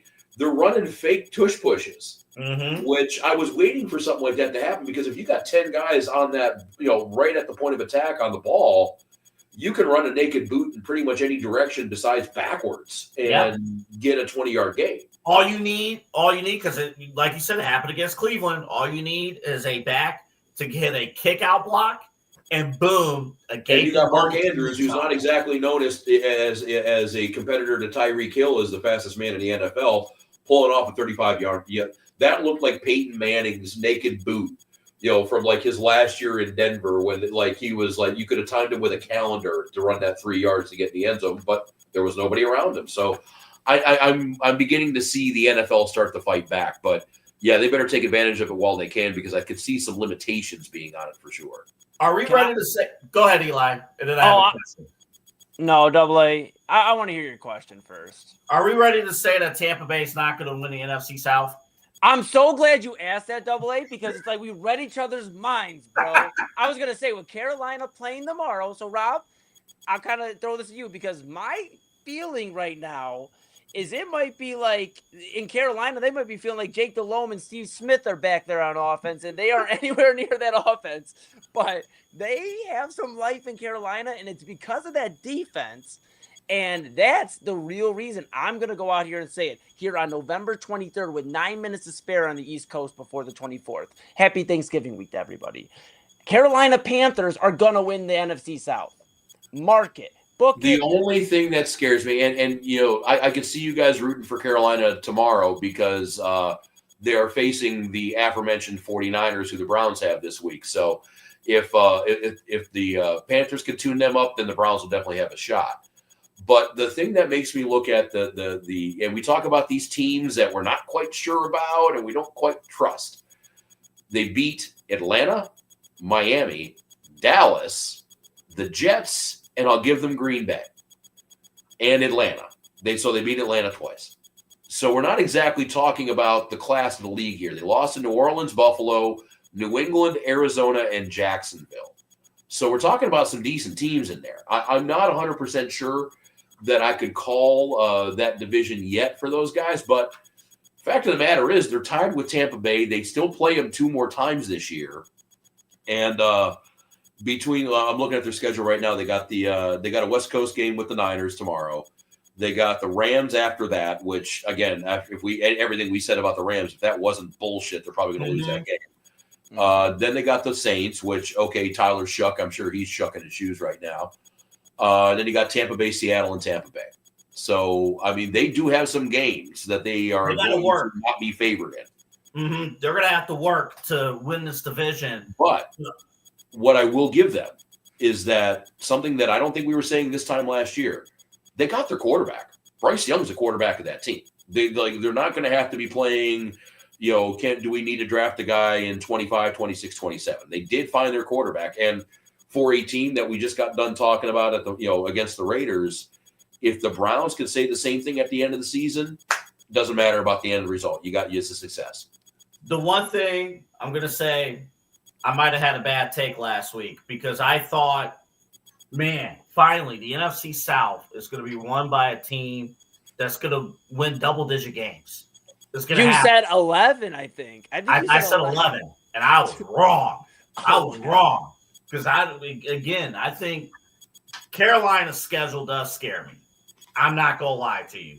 It does scare me. But they got big receivers, and if Bryce Young can show up and win some of these games, like tomorrow night is so huge. I am so excited about Monday Night Football. I am so excited. It's going to be a good game. That's a huge game for both teams, honestly. But I'll tell you, if Carolina can't pull it together and Tampa Bay's hurt, but then, Atlanta's 4-7, but Drake London's hurt too. And Michael Penix. Yeah, and he's out for that might be a good thing, though. Kirk Cousins. Hey, maybe not a good thing then. Sorry. Hey, you leave Captain. I got them both in fantasy. I can bitch assholes. All right, fine. All right, if you don't want them, trade them to me. But look, all right. Seriously, deadline is this time tomorrow. I did all right this year. But here's the thing, guys. About Double A, I get what you're saying. About Carolina, Tampa Bay, the South in general. I guess like my overarching thing is like out of tonight's game. Rob talked about Baker Mayfield leaving the game at halftime right before, really, the shoulder, the non-throwing shoulder. I think that's a big story to keep an eye on because if there's no Baker Mayfield, there's no Michael Penix in Atlanta. And I get Captain Kirk. Did you guys see any of the second half of the game, of the Sunday night game that was just on? Yeah. Oh, I was going to ask you. Do you know who Baker's backup quarterback was? Did you know before the game? I forgot. I saw the stats, though. I know. Yeah, he looked an awful lot like Teddy Bridgewater in the second half. Yeah. Mm-hmm. Yeah. Well, here's the thing. Though. The crazy thing about the NFC South is it's never going to change. It's literally one consistent thing we can get about the NFL is we know the NFC South is going to be a team that goes 9-8 or 8-9 and wins the division. And we'll play at 2:00 on Saturday. And but this year's a little different because unless Houston makes the playoffs, Houston's been that 1:00 game a lot, all the time. Yeah, and they win that 1:00 game, especially if they're playing Buffalo. Yeah, or Cincinnati back in the day. Oh yeah, TJ Yates. Yeah, we need a nice sighting of him. TJ Yates. Hey, if they move Houston, Adidas is calling that game, by the way. Houston gets moved out of the 1:00 spot, they will be upset because they have had a lot of success in that 1:00 playoff spot. Well, actually, don't ask Cleveland. The 1:00 game, there could be a fly in the ointment, and I don't want to use this as an endorsement for them to take the whole thing, but the Colts are in a legitimate discussion right now for the number 1 overall seed, and therefore wouldn't be playing in that round. So they would have to find another AFC South. It would be Baker. It would be the NFC South. That's who it would be. Well, not necessarily because Baker, people want to watch Baker. But if Tampa wins it, if Tampa goes to the playoffs without Baker, if it's Teddy Bridgewater, they can play that game at 3 a.m. Yeah, because they put Baker. I can't remember if it was 2 years ago, I believe, against when he got the win against Philadelphia. He was the last game of I think the weekend. Mm-hmm. But it'll be interesting, man. I think. We talked about it last week. I think I share the sentiment we talked about last week. The NFL is super unpredictable. A few predictable things, like I said, the NFC South, we know that's predictable. The Cleveland Browns not doing well this year. We kind of knew that was predictable. But the playoffs this year, especially as we talked about with Philadelphia's drama and some of these other teams. It's exciting, man. I'm super, super excited. It's definitely compelling. It is absolutely compelling. And you are right with the NFL. And, there are a few certain things that we can, sit and actually make sure that's going to win. Like, the Eagles just destroying the Cowboys. We knew that was going to happen. Real quick before we go to the AFC. Again, look at that NFC Playoff Picture we have at the bottom of the screen. Mm-hmm. Give me off top of your head, give me a team that you're like, wait, they're not on the graphic? Detroit. Yeah. And Detroit, like you asked me about the Chiefs earlier about, are they going to be in the playoffs? Are they going to move up? It's either going to be San Francisco, Green Bay. I can see Seattle because they're kind of dancing with the devil in the pale moonlight too. One of those teams is going to drop out. Again, it's all. I know they don't have the Super Bowl pedigree that the Chiefs do, but I refuse to believe that Detroit is going to be on the outside looking in when this is all said and done. They're too healthy. They got too good of a team. But they do look anomalous at points in time, and I guess we can start our NFC conversation out with that. We had what might be legitimately the most exciting game of the year. And yes, it featured Jameis Winston. We had 1,000 total yards of offense. Jameis had 2 touchdowns through the air. One was a flea flicker. He also caught a 37-yard touchdown pass where he broke a tackle. Mm-hmm. And yes, it was. I honestly believe this was the ultimate Jameis Winston experience. 18 of 36, 366 on the air, 2 touchdowns and a pick. Again, he also did add with that touchdown reception. And of course, with all that being said, his team loses 34-27 in overtime. And by the way, congratulations, New York Giants. You are the first NFL team officially eliminated from playoff contention. The Titans are still technically here. But the Giants now, bye-byes. But hey, the Giants have a watchable product. They are so much fun. But I'm upset though. Are you telling me, Rob, that Jameis Winston can't he's not eligible for NFL Offensive Player of the Week? Would be a no. That would honestly, I think they should give an award, an offense and defense award out every week to a team or to a player on a losing team. Jameis did everything you could have asked for them to win the game. He went out there and passed the ball. He caught the ball. He probably inspired him with a mean pregame speech before the game. Deliver us from pick sixes. Yes, he did. He said we don't have the video, but the pregame was great. He was like, we're inside, but I feel like we're outside. I heard that when he was with the Saints, Jonathan Vilma was talking about how he had a pregame speech that started out with a biblical psalm and ended with him screaming the Monday Night Football song at the top of his lungs. He was like, we're inside. If we go to war, I want him to be my commanding officer. Man, I'll tell you what was amazing about the Jameis Winston touchdown catch. So Kenny Albert was calling the game, season pro, Fox Sports, and he called pickleball if you needed a play-by-player. Hey, we have all done play-by-play at a much lower level than the National Football League, and we've all had that moment when something crazy happens. And you have to look at the roster and that's Jameis. Yeah. And that's not. You're sitting there going, is it like college where there's 2 of the same number on the field? Oh, I hate that. Gainer. What's going on? I hate that. And you know what? I think it was Dave Portnoy. He and I agree with him. He's like, dude, do away with the double number, in college. Do away. There's no they need to have 130 people dress every day, AA. That's the only way you can win a football game, apparently. It's stupid. It's stupid. It's stupid. You can't have the same guy be the 7th-string left defensive end and the 7th-string right defensive end, AA. You can't do that. Because who was it? I think it was Lane Kiffin or it was somebody. They ran a fake punt. SC, it was Lincoln Riley. Okay. Ran a fake punt. They switched to jerseys. And it turned out it wasn't the punter. It was the third-string quarterback who could throw the football on a fake punt. And then they switched jerseys again. After the game, they converted a 4th down. Well, yeah, there was a little kerfuffle with that. Apparently, on the in the program, the numbers were written the old way, but in the sheet that you get before the game, with all the rosters and stuff like that's when they changed it. So it was a very carefully timed situation that the Big Ten actually, I think, did rule and say that they shouldn't have been allowed to do that. Well, I will give you the opposite story. I think 10 years, I think it was a game that Eli and I called in Garfield Heights. We called Garfield Heights versus Shaw basketball. We sure did. And, Garfield, great team. Here locally, people know Sonny Johnson, Garfield basketball, top notch. Mm-hmm. And Shaw, God bless them, we were like, hey, can we get a roster? And, they never contact us, anything like that. We get to the gym. Hey, do we have a roster?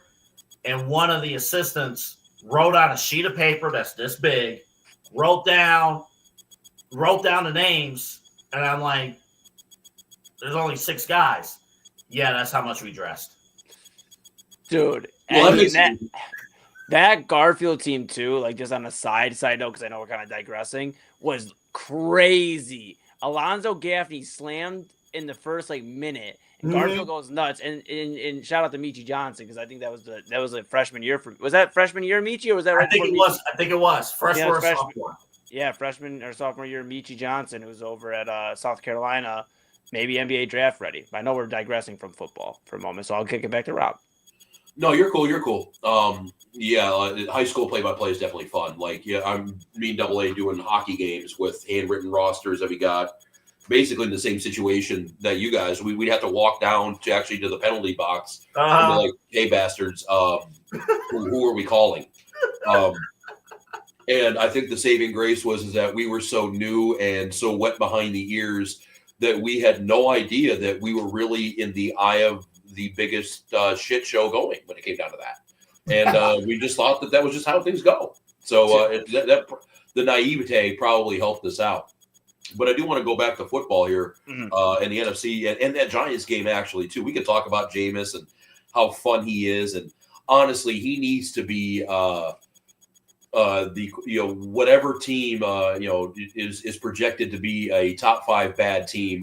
They need to have the rights to pick Jameis, because he might be the greatest quarterback of a shitty team I've ever seen. And it's so many shitty teams. That is worth a Hall of Fame induction. Yes, I believe so. But let's move a little focus, though, to the other side of that box score. We had Detroit with the ultimate Dr. Jekyll, Mr. Hyde situation going right now. They lost to Kansas City. They beat Tampa Bay. They lost to Minnesota. They beat the Commies. They lost to the Eagles, and now they have won against the Giants. This is, again, a team I just got done saying I will be flabbergasted. I would be shocked. I would actually put money down, and I don't put money down on a lot of stuff, that Detroit is going to make the playoffs. But the problem is that we have these 2 different Detroit teams that show up. That one against Philadelphia last week that looked completely clueless on offense.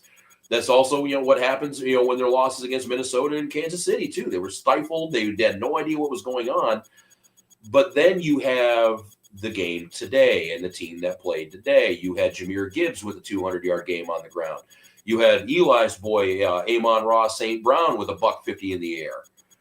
This team, I have never really seen a team recently anyway that one week looks like they're a top seed in the conference, and then the following week looks like they're in the drawing for the number 1 overall pick. And that's kind of what Detroit's doing right now. I always worry about teams, because I can say this about Buffalo. I worry about teams that have high success and they prematurely lose in the playoffs. And this Lions team lost to the Commanders last year in the divisional round as the 1 seed. And the year before was the Niners, and that was a heartbreaking loss. They were up at half. So they have epic exits from the playoffs. I always worry about those teams because you don't get a good read on what their regular season should look like because, psychologically, you're probably thinking, does this regular season really matter? Or can we turn on the switch, when the time comes? And maybe Detroit perhaps is in that kind of mentality. And that's the only way you can explain how this defense pretty much looked non-existent against Jameis today. Well, that's the only way I can think of it. And I think also, too, and Detroit's a candidate. Kansas City did this a few years ago for one of the Super Bowls. Their defense looked like an absolute hot mess the first 8 weeks of the season. But Spagnuolo out there, Steve Spagnuolo, the defensive coordinator, knows what he's doing. And it took some time to get everything to kind of shore up. With both of these new coordinators, with Johnny Morton on the offensive side of the ball, new DC replacing Aaron Glenn, it's going to take some time. And you mentioned it before. You're nervous with these new coordinators. I think it's going to take some time to maybe find some consistency. And that might be what they're looking for right now. And, you look at their ass end of the schedule here. They got Green Bay coming up next week. That Thanksgiving game, that's a huge game. Thanksgiving at 1 o'clock, nationally televised game. Then they go right from that to a Thursday night game obviously on Prime Video against the Cowboys. And then you got the Rams. So you got three teams, and even if, depending on what your opinion of the Steelers are, that's the fourth team in that run there for Detroit. So they're going to have to, and they're also, as we talk to you right now, I believe it's the number 7 seed in the AFC or 8 seed. They are out of or NFC. They're out of the playoffs right now. Right. And they're the third place team in the North. So they got a little bit of a road to hoe here. And then they finish out their season with 2 conference games against Minnesota and now Chicago, which may not be the team they humiliated on Thanksgiving Day last year. Remember, that was the Eberflus clock management game that ended up getting them shit canned. Mm-hmm. So, yeah, I mean, you got 5 games coming up here. I don't know if you're favored against Green Bay at home or away.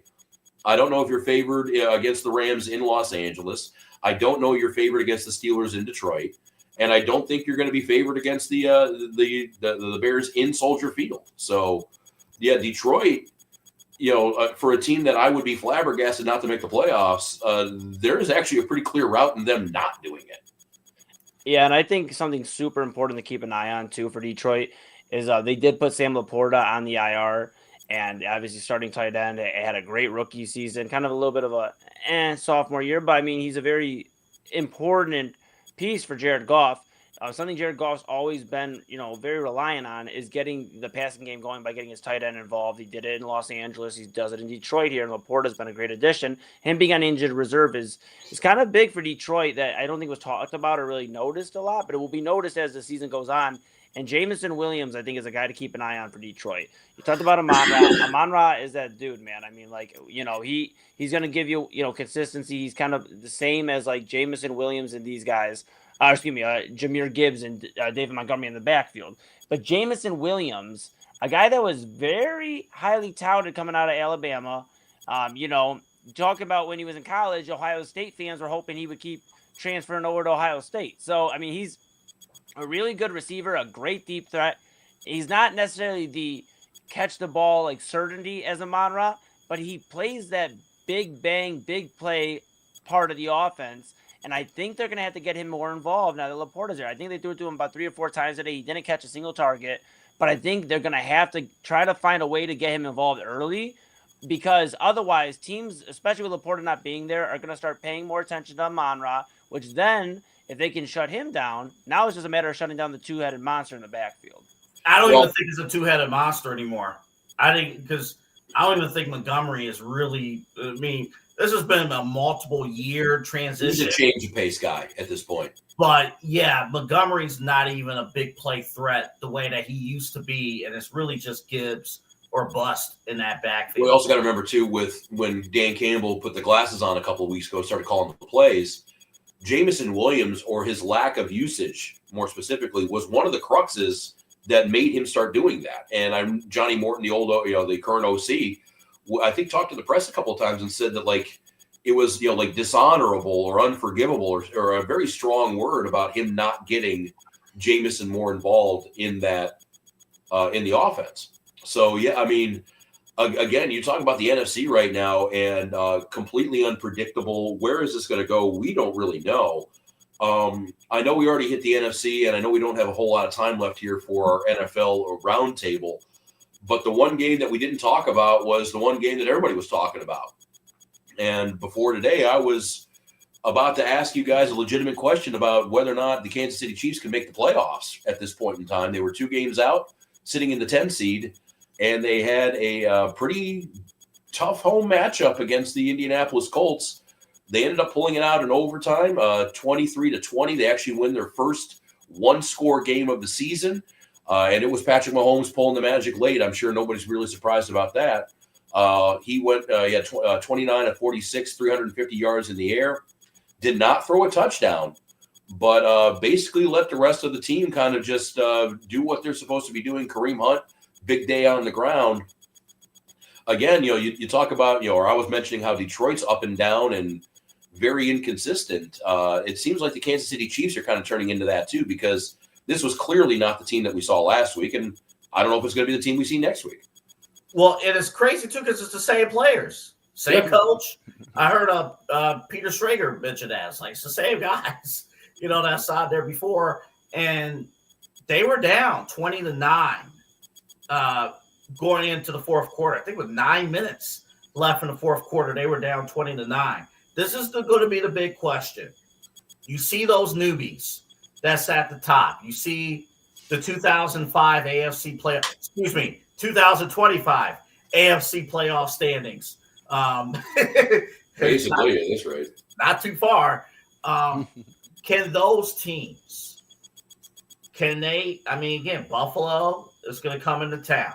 Kansas City is going to come into town.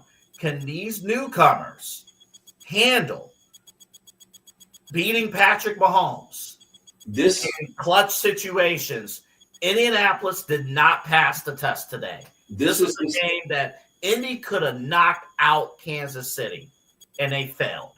This reminds me of a different sport, and I think Mahomes is the only one this applies to. Josh Allen, no, he hasn't done it. Lamar, no, he hasn't done it. With specifically the Chiefs, specifically Patrick Mahomes, you have, and you talk about these newbies up at the top. The Patriots, Broncos, Colts. That reminds me a little bit of like 2005, 2006, whenever you'd have the next big thing on the PGA Tour leading after 3 rounds in a tournament or whatever. And then all of a sudden you start teeing off on that last day and you look over your shoulder and you see Eldrick behind you. You see that red shirt lurking and he's looking for blood in the water. And a lot of times Tiger didn't even have to do anything. The sheer idea of him coming down on you was enough to make you break. And I don't know if all three. I don't see Vrabel. I don't see him shrinking like a violet in this situation. I don't see Sean Payton for that matter either. But we'll see if it is if it is Bo Nix, if it is Drake May, 2 young quarterbacks. All of a sudden, dude, you got that dude you were watching in high school, and he wants what you want. And he, in the case of at least the Broncos, you're going to see him again. So, yeah, I mean, like, there's going to be a psychological aspect to the 3-time Super Bowl champion Kansas City Chiefs, Patrick Mahomes, Andy Reid, Travis Swift, and the rest of the Swifties coming down on your ass. So, like, there's going to be an actual thing for that. Yeah, and the thing, too, with Kansas City is, like, I talked about it last week, is this what they wanted? This is what they wanted all along. They wanted the adversity. They have hoped, and every year, I remember watching during the Super Bowl lead up last year, because I'm a social media guy, so I guess I'd just be like on social media. So I saw these struggled Chiefs fans over the last few years before this, going through the adversity and the ups and downs of 13-4 and all these winning seasons. They have wanted this, and this is the year. They couldn't have scripted it better themselves if they were, writing their own story. They want this because here's the reality of the situation. Kansas City Chiefs are not missing the playoffs. In fact, I know they're not in the playoff running right, in the standings that we're looking at here, these 7 teams. They're my favorite to win the AFC. You know why? Because they finally have something to fight for, an uphill battle. They're not bored. They've been bored the last few years. It's almost like they knew, unless Lamar or Josh Allen was stopping them, Ain't nobody getting to him. There ain't nobody ready to. And now they finally have it. Let's keep an eye on Travis Kelce too, guys. Cleveland Heights alum, Travis Kelce, leading the Kansas City Chiefs receivers in all in all categories dang near offensively coming in. And age. Yeah. And age. But what I'm saying is last year we were like, man, it might be it for Kelce. And it still is near the end. I get he's 36 years old.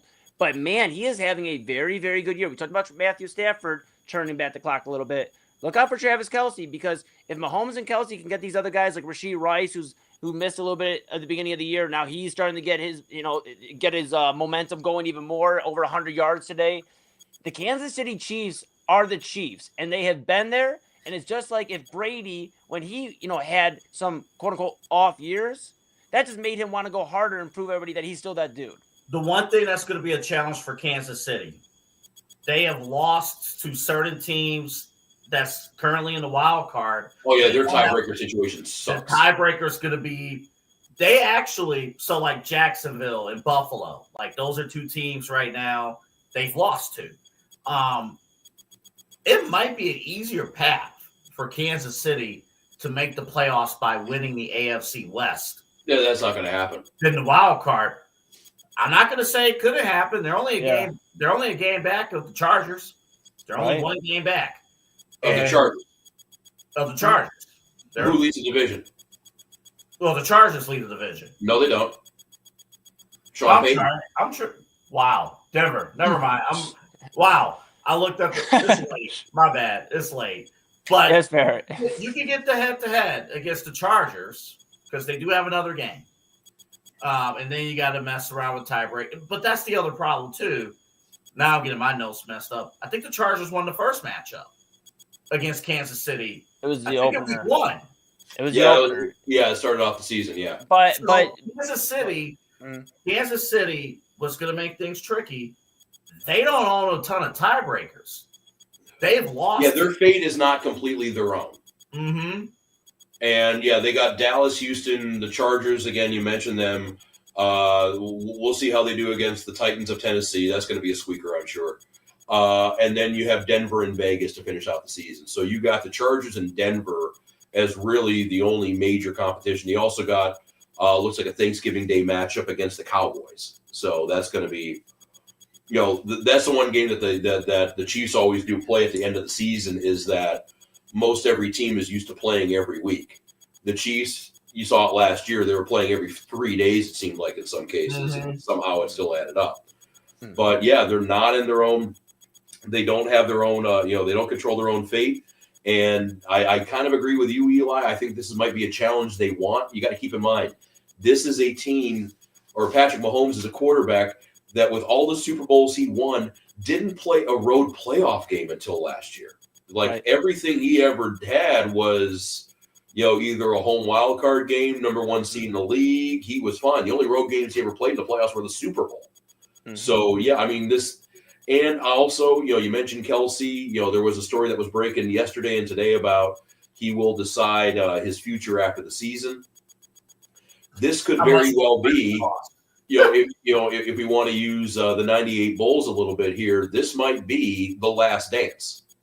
Not for Mahomes in general, but for this incarnation of the Chiefs. You got to remember, when Brady won his 6, the first 3 he won, he was the only guy still on the roster when they won the second 3. Right. So, guys, like Teddy Bruschi go away, all those, old role players in the early aughts, and then they get replaced by the Gronkowskis, Randy Moss was in there, there was turnover. Right. Right. So this might be the last kind of hurrah with the Kelce, Mahomes, Rashee Rice,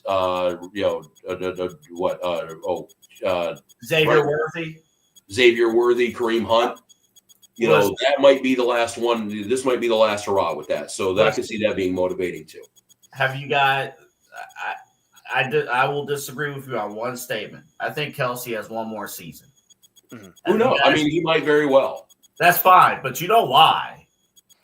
You see that? Do you see the wedding planning with Taylor Swift? You see all the stuff that he has to pay for? That brother needs to play another season. I think he's okay with the $60 million he's made, and I'm reasonably sure Taylor is not on food stamps. Taylor ain't paying for that wedding. I heard she's doing okay economically. Taylor ain't paying for that wedding, bro. Are you crazy? You understand, for the stuff that they want to do, Travis going to have to play another season. Yeah. Rozycki, I promise you, Taylor Swift may contribute just a little bit, maybe 10% to that wedding. That is, Travis Kelce is going to have to pay, and I'm with AA. Another year for Kelce. Now, okay, all joking aside, though, the last thing I'll add about the AFC is there, and I know, when Rozycki starts typing away, we're about to find out everything about Travis Kelce here. I'm telling you, and you should see the all wedding. the flowers and stuff that they have planned it out and stuff. They're gonna have riding horses and stuff going into the, Taylor's not gonna walk down the aisle. She's gonna ride down the aisle. He's made $90 million already, and he's getting 7 figures a year for new heights. I think he's doing just fine. He's not trying to. No, he's not trying to blow it all Not the for way. a wedding. That ain't good enough. Yeah, come on. Are you kidding me? For their wedding, what women do you talk to that $90 million isn't enough for a wedding? It's not necessarily what women we talk to. It's what woman Travis Kelce is trying to marry. Facts. Okay. You see what she does. She sells out stadiums. So we're talking different tax brackets right now. Well, her net worth is $2.1 billion. I would be if I'm in that situation, babe, if you want what you want, I'm not going to stop you. You got $2 billion. I think we could rent the city of Venice like Jeff Bezos did for a weekend for that kind of money.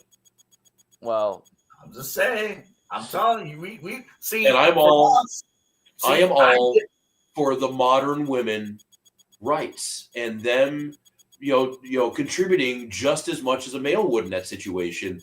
In fact, I think the idea that the man is going to pay for it is a very archaic, sexist idea that really belongs back in the 1950s. AA. I think that is a very mouth-breathing prototype Neanderthal kind of idea, sir. So, as a guy on this panel who once planned a wedding, and obviously, as you can see, did not go through, it can be a costly experience. Do you understand where my life is at right now, AA? Do you understand that I am probably reading some of the same literature you were reading? I understand that. I get it. It makes sure that you pull through. Make sure you go, Rozycki, well, the hell with these playoff standings, the wedding standings. Okay. Well, that being said, and for you kids out there, the easiest way to get through a prenup is to be completely flat broke when you get married. Because if you want half my stuff, I can give you a GameCube, a TV, and a couple of candles.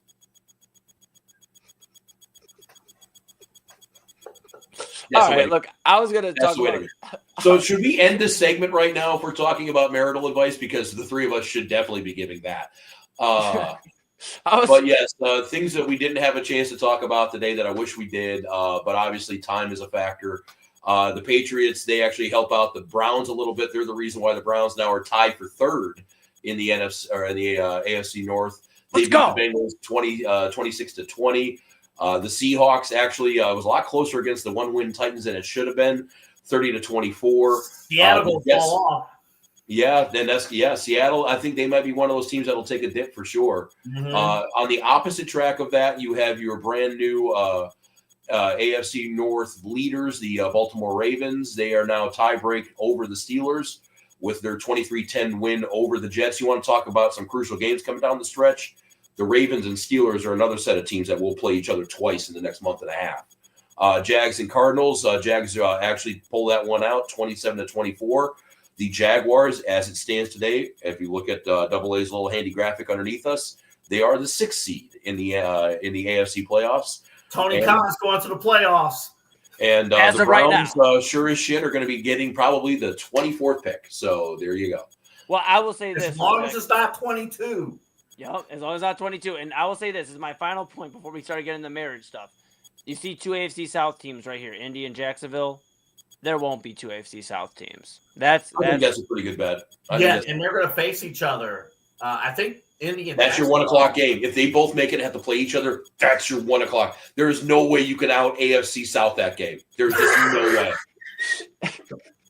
That might be the quote of this entire roundtable segment. You would need a combo team of Spiro Adidas and Chris Myers. That would be, and you would need Ross Tucker on the sidelines. Yes, that would be a perfect scenario. The all-time 1 o'clock games.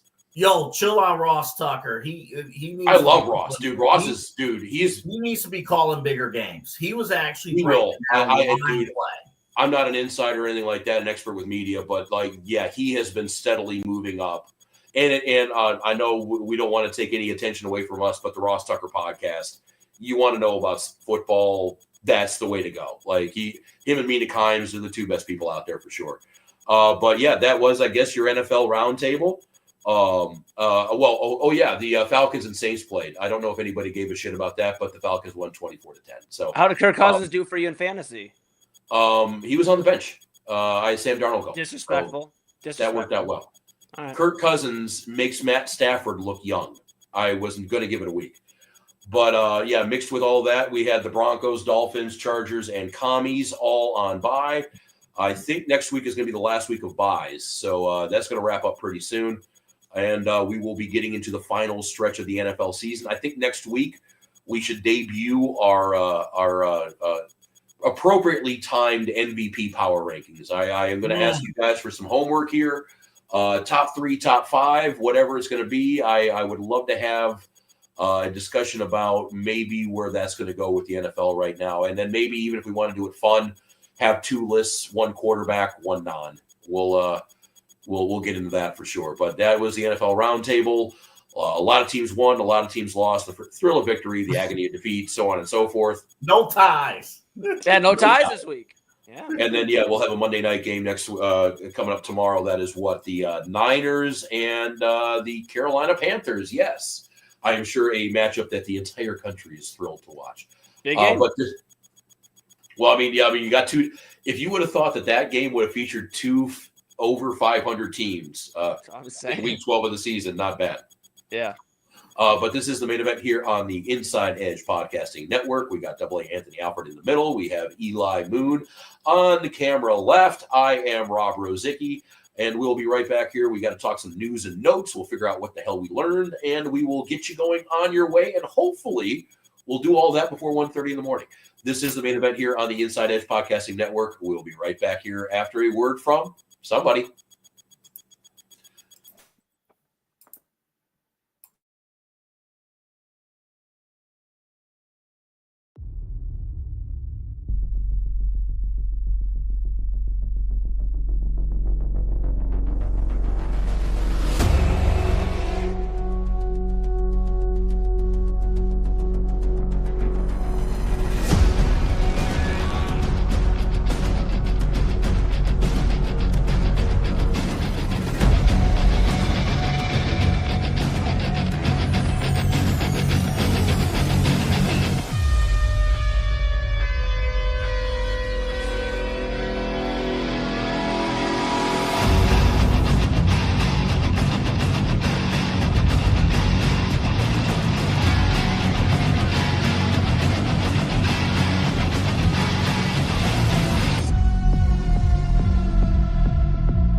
Had something to say back, and then John. I didn't see that the first time. I saw that the first time, and where he comes from, I don't know. You didn't even play tonight, so you should have been in the locker room already. Welcome back to the main event here on the Inside Edge Podcasting Network. It looks like Eli Moon and AA Anthony Alford has switched recording locations. Eli is now in the middle, and AA is now on the far left. Again, I am Rob Rozycki, and this is the final segment here of the main event, Inside Edge Podcasting Network. You just saw the inciting incident between Klay Thompson and Ja Morant. There are just some players that no matter how good they are, stupidity just always follows them, and I guess the stupidity is residing in Memphis right now. We will get Klay's reaction to that in a couple quick seconds. We do have some quick breaking news here on the main event on the Inside Edge Podcasting Network. Number one, we have two stories. Todd Bowles talked to the media after the Tampa Bay Bucks loss to the Rams. Said Baker has a left shoulder sprain. They're going to get an MRI done on that tomorrow, and they will have, of course, a lot clearer of a picture on if and how much time he would miss if it is bad enough. And the other one, too, and AA actually brought this one up to me. The award for pith, for brevity, goes to the Los Angeles Raiders. They had a eloquent, heartfelt statement about getting rid of their offensive coordinator, Chip Kelly, that lasted a whole 2 sentences. I spoke with Coach Chip Kelly earlier this evening and informed him of his release as offensive coordinator of the Raiders. I would like to thank Chip for all of his service and wish him the best in the future. Pete Carroll. That was damn near like an old man text, like when you get a text from like your grandpa and they actually write their name at the end of it like it's a letter. Yeah. That's kind of what this has the vibe of. But those are your two breaking football stories. It looks like Chip Kelly is now the highest paid unemployed offensive coordinator in the league. I'm sure he is. I don't think he's all that heartbroken about it, but I understand. They only drafted a running back top 5. They had a top 5 tight end in their own right in his second year. They traded for a quarterback. I can understand why the offense was having problems, but it is what it is. And supposedly, according to Antonio Pierce, who was on CBS Sports this morning, apparently they wanted Shedeur Sanders. And, he wanted Shedeur Sanders if he stuck around. Ownership or the owner wanted Shedeur Sanders, and it was other members of the organization, Tom Brady, who didn't want Shedeur Sanders. He signed the checks. Mm-hmm. So that's it. But you know what, though? I'm not going to say that it was a bad firing, but I will say, boy, if you watch Geno Smith, and you think any coach can save that, you're out of your mind. I saw a tweet earlier today. I know we didn't talk too much about the Raiders, but somebody said that Geno Smith is going to be scared for somebody coming in for a hug this week because of how many times the Browns got a hold of him. So, well, and keep in mind too, it didn't happen the week. That's actually really good. It didn't happen the week directly after. It happened 2 weeks after. But the Browns' win before this one was against the Miami Dolphins, who fired their GM within 10 days. And then their next win after that was, of course, the Raiders, who then fired their offensive coordinator. Honestly, that's what I will take away from this if I'm any of the Browns' opponents. Like, bro, we better win this game or there's going to be some changes being made. And I don't think that's a really good commentary on the skill level of the Browns. look, at the end of the day, if an opponent wants to change in their organization, come play the Cleveland Browns. We'll switch it up for you. Yeah, well, and if a quarterback wants to be better after that stop, then yeah, go to the Browns. Just ask, Flacco, Brissett, Baker. Yeah, quarterbacks seem to have a knack of improving greatly whenever they get out of here. But again, this is the main event here on the Inside Edge Podcasting Network. This is supposed to be news and notes. We did have a little bit of the breaking news stuff to cover. Double A, could you do me a favor? I know I'm supposed to call for Klay Thompson's reaction to Ja Morant. Can you play the inciting incident again, because we did get a little off track, and I just want to keep everybody in the loop on this. This is Ja Morant approaching Klay Thompson after the Memphis Grizzlies beat the Mavericks in a game that Ja did not play in. Had something to say back, and then Ja, I didn't see that the first time. I saw that the first time, and where he comes from, I don't know. You didn't even play tonight, so you should have been in the locker room already. That was courtesy of what, Double A? Amazon or ESPN? Either one of those networks or FanDuel. Courtesy of the NBA. They cover all bases, yes. That was the, again, Klay Thompson did not have the greatest of games. Again, he really, since he's had that double ACL and Achilles injury, quite honestly hasn't been the same player. But I think a few people had a problem with fourth, fifth-year player who hasn't won much, who wasn't playing, go up and get in Klay's grill to basically, sticking the finger in his face. You don't need to be doing it. Dude, that's cold-blooded, man. Like, just the way the finger, like how close that is to somebody's face, man. Like, that's up for. Do that to Steven Jackson or Ron Artest. That's do that to anybody who is a legitimate man in the NBA. I mean, not saying that Klay Thompson wasn't. His temper did stay pretty calm, but I mean, look at this again. We'll play just a few seconds. Look at this again. Let's just look at the fingers. Had something to say back, and then you're in street clothes, dude. Like you are the new Anthony Davis. And I think for the record, I think it's out of the last about 190 games plus or so. It's the last 2+ seasons. Ja's missed about half of that. Mm-hmm. Like, he has been one of the most unavailable superstars, either through injury, through stupidity. They're just always, and right now he is, of course, a problem child for the Memphis Grizzlies right now, who I think are probably regretting that they tried to trust their franchise with him. But a lot of people were very outspoken about the reaction and everything like that, including. And you would think that anybody would have who would have the right to go out and basically curse the shit out of Ja and put him in his place was Klay Thompson. He did kind of that, but not in the same tone that you would think. And then with Ja, he's a funny guy. He has a lot to say all the time, especially for a guy who rarely takes accountability. But you know what? That's for another day. What did Ja have to say on this occasion? Nothing of intelligent depth. It was really just his just running his mouth, and he's been running his mouth for a long time. And it's funny to run your mouth when you're on the bench. It's kind of the story of his career so far, just leaving us wanting more. We all want to see him out there and do his best, but he's just been letting a lot of other stuff get in the way of that. And we need that in the NBA. We need our best players to be out there. And when you're a star, it comes with a great responsibility, and I hate to see that go to waste. So he decided to go with disappointed older brother. That is the tone that he took, and I don't think I'll get any disagreements from the two of you. That was a very effective tone. I think he made his point in a way that didn't need a bleep, that wasn't going to get him fined, that wasn't truly starting stuff. But where do you guys want to start with this? Do you guys want to start with the dipshit young player, or do you want to start with the older veteran, more calculated reaction? I think, Double, if you don't mind, I think I'll set the tone for this. And I think we'll start with Klay Thompson. I think it's incredible to hear sometimes the way Klay talks as an older player now.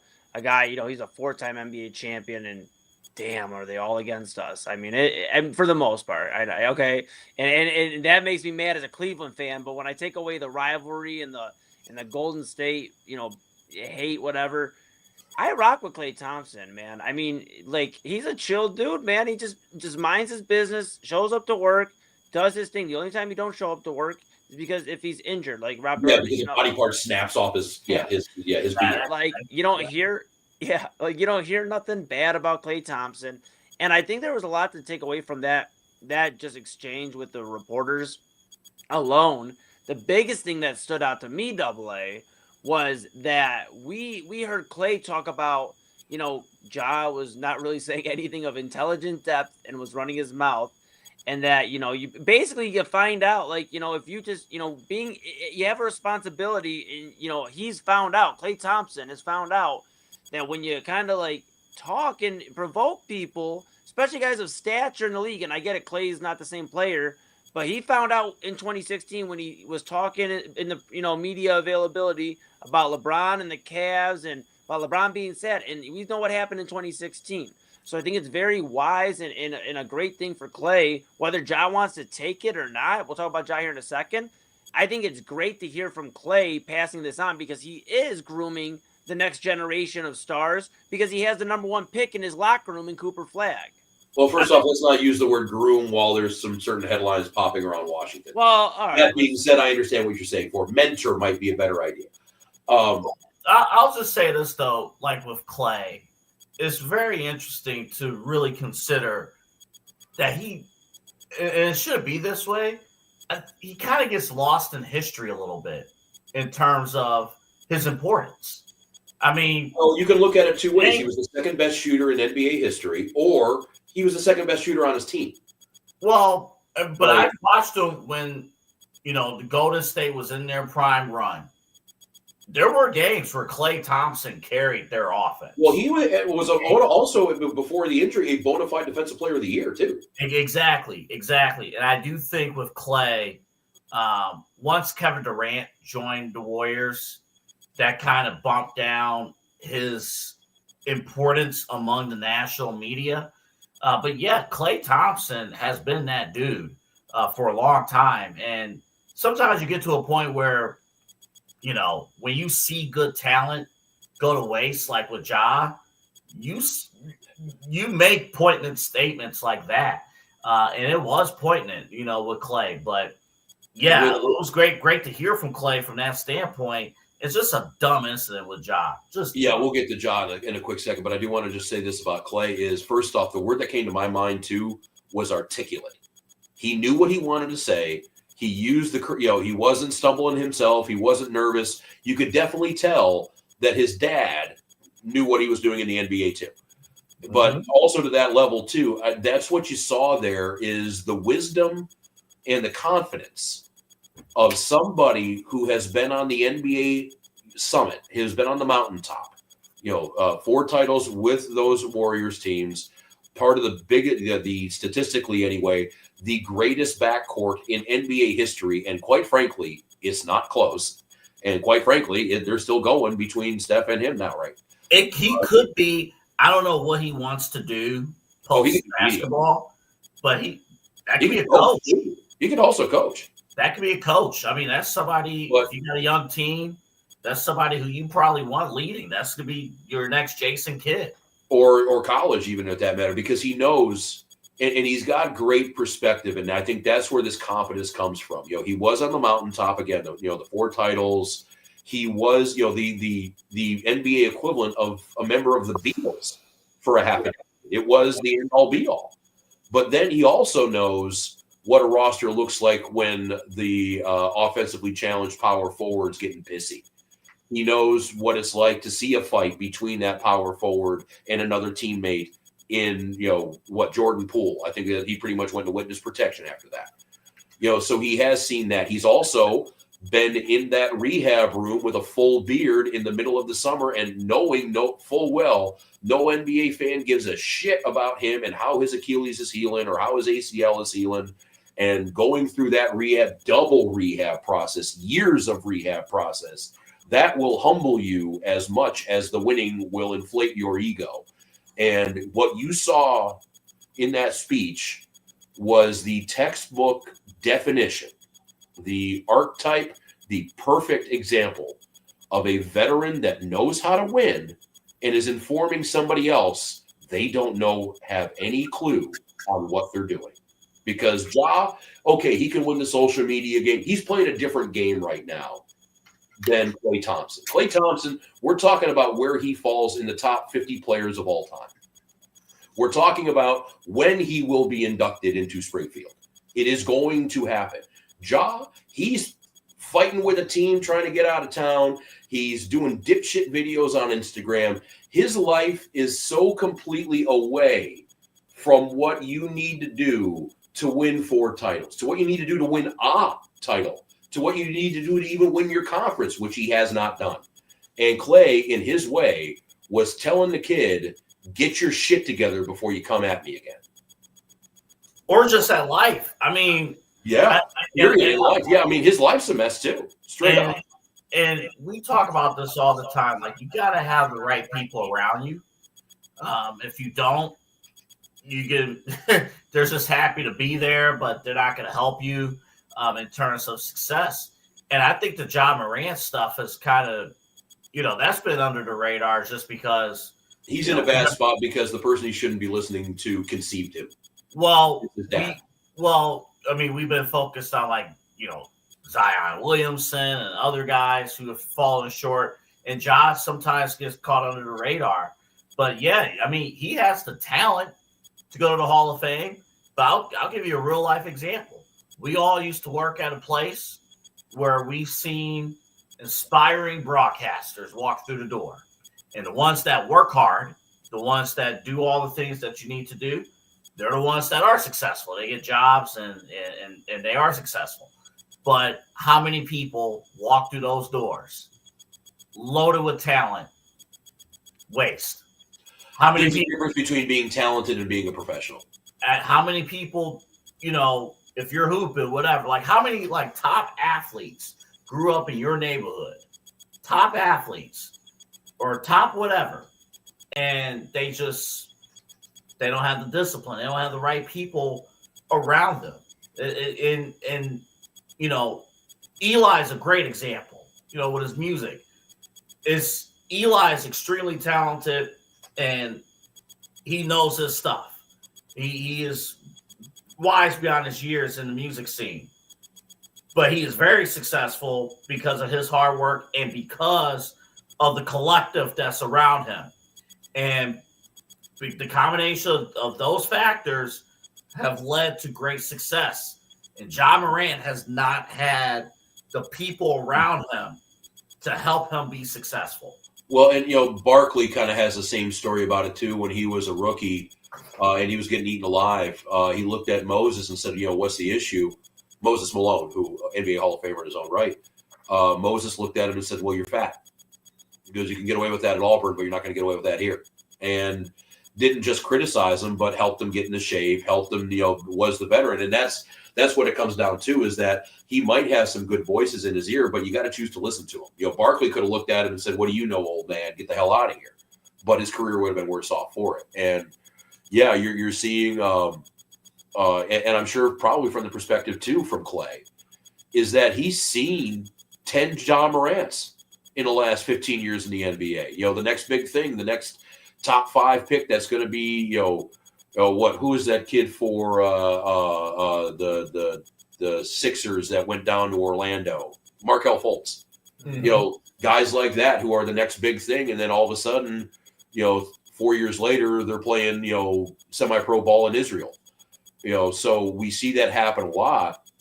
And I think, Clay in his own way was letting him know, and you could say this about any of the big four, any of the major sports leagues in this country and the world, is that you don't have enough talent to win just on talent alone. You can be the most athletic guy in the gym. It ain't going to matter too much because you got guys who have made their livelihoods of exploiting that and beating the shit out of that and then getting the max contract and then watching you go back and try to finish your degree at Mountain West Tech or whatever. So Which, by the way, get that degree. You got to go back to Mountain West Tech. Get that degree. Hey, at least I just made up a school on that one. I didn't pick an actual school to piss off an alumni base. Hey. Bishop Sycamore made up a school and made it on ESPN. Yes, they did. They did. But actually, you know what? We'll use that as a good transfer here. One thing yes. Real quick, Rob, I just want to add real quick to the one big thing with Memphis too, and I think not excusing Ja from how he's acted because he's smart and he has a responsibility. And I'll sit here and say I was advocating for him to be the number 1 overall pick in the NBA draft. In that year with Zion, RJ Barrett, all the discussion. There hasn't been a lot of veteran presence in Memphis, or at least significant veteran presence. Not really since Zebo, yeah. Right, and Steven Adams, had a stint there. But I'm saying, veteran presence, grab Ja Morant, you kind of talked to, about Moses Malone checking Charles Barkley at the door.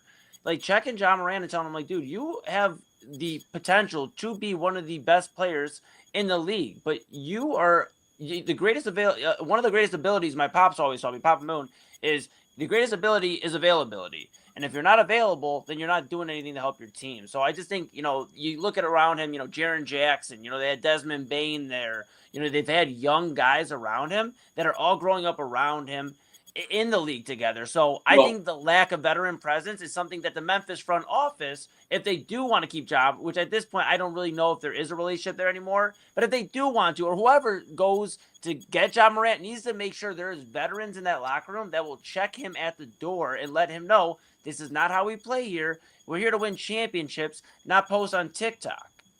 Well, and this is going to be something too that, and he's going to get traded eventually because they're just going to have to get him out there. Yeah. And one spot that Memphis is in, luckily enough, you mentioned the kid, Jared Jackson Jr., young player. He is fully capable of being the centerpiece of a team. So it's not like it's Ja or nothing. So they do have a backup plan with that. But he's going to get a scary, scary reality check when he gets traded because if he can't draft him, what's up? If he can get traded, he'll get traded. The talent is there, and he might go to Sacramento or Washington for all we know, but he's going to get traded. But he's going to have to understand wherever he goes, I don't care if it's the dregs of the league. GM didn't draft you. The organization wasn't planning on building around you when the year started. If it doesn't work out, they'll cut their losses and move on. You are nothing special to that team that you will be traded to. And maybe Ja has to get through it, and maybe Ja has to hit rock bottom. Think of Baker Mayfield a little bit here, to kind of figure out what's going on. But I don't know. Hopefully, for his sake, he didn't just blow off what Klay Thompson said, even though I got a sneaking suspicion he did. Yeah. But to move on here, and AA mentions the made-up high school, Bishop Sycamore. We do have some news, and I wanted to get to this one really before almost anything else here. We have, and it's not just one specific story.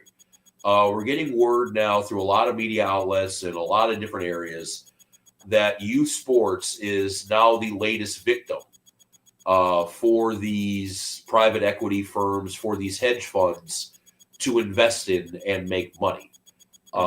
And the way that's manifesting itself is higher prices across the board.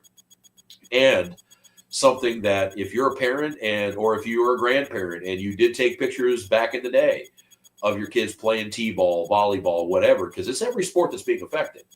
What the new thing is now is that they will tell the parents to set down the cell phones And if they need any sort of video or still pictures, they are free to log on to the streaming service that the league provides for anywhere between $40 to $50 a month, which for anybody who does stream entertainment is about twice as much as any premium streaming service out there, Apple, Hulu, anything. That's actually more than the ESPN bundle. So it seems like right now, we saw it happen with pro sports, which I guess we couldn't really bitch about too much because they're pros and they are there for the money. We've seen it happen now with NCAA and the NIL stuff and money kind of skyrocketing across the board for coaches, for administrators, for players, for everybody. Now we're moving we did the story on high school sports a couple weeks ago with NIL moving down into there.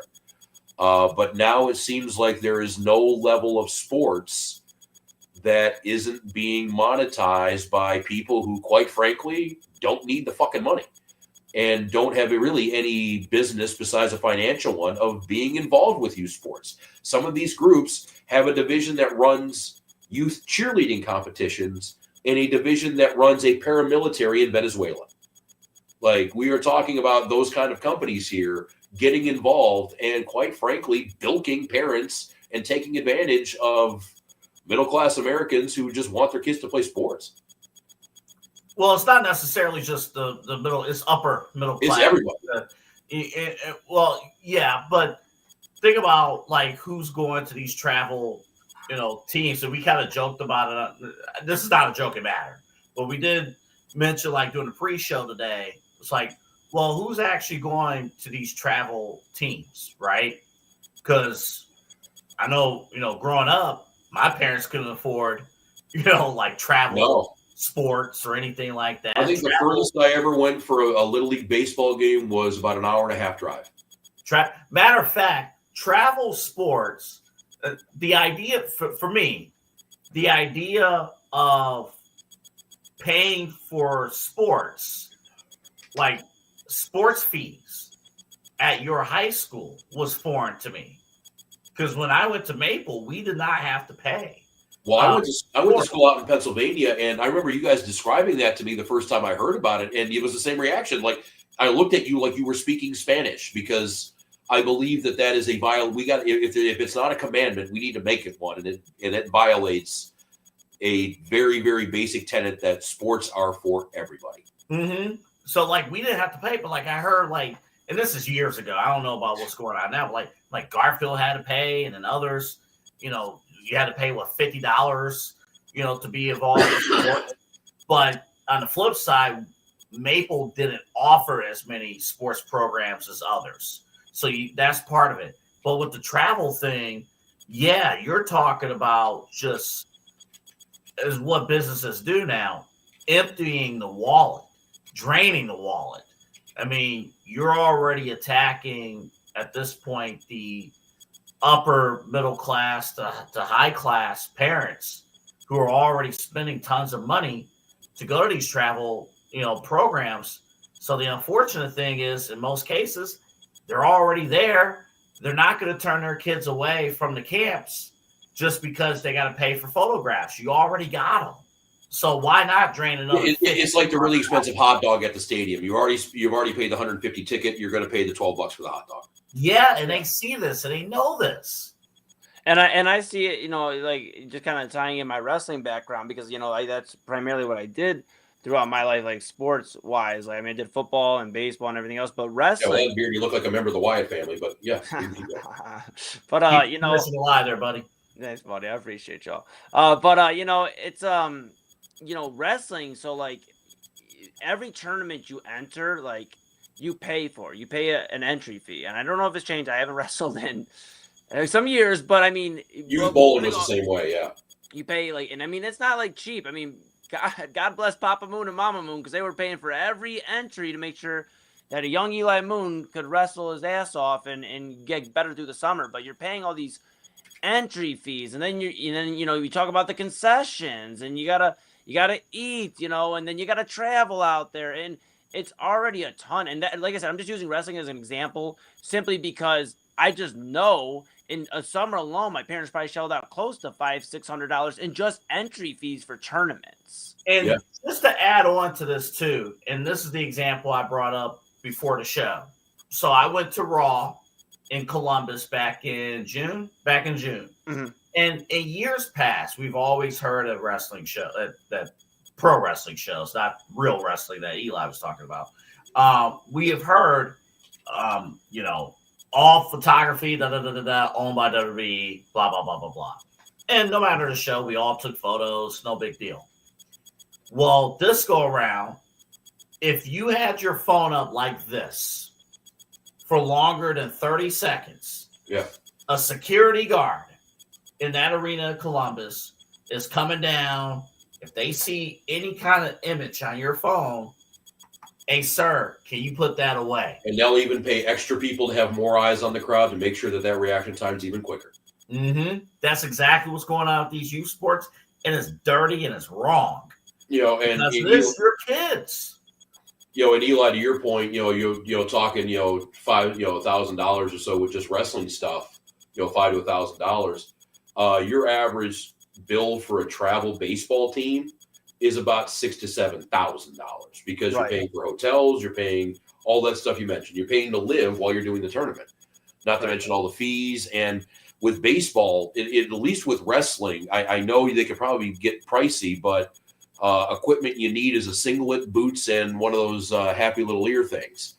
I'm sure you could probably spend some money on that, but nowhere near the money you're dropping on a brand new state-of-the-art hardball bat, brand new, if it's a mitt, sliders, glove. You got all the little superfluous little bullshit things now that kids want to have. So it's a problem, and I think there's three. Obviously, the money, and I think the money that kind of makes another problem here.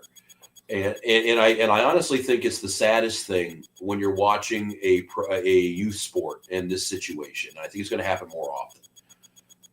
When you have a kid who knows he is not going to the major leagues, and believe me, I'll speak from experience. I was one of those kids at 14, 15, 16 years old.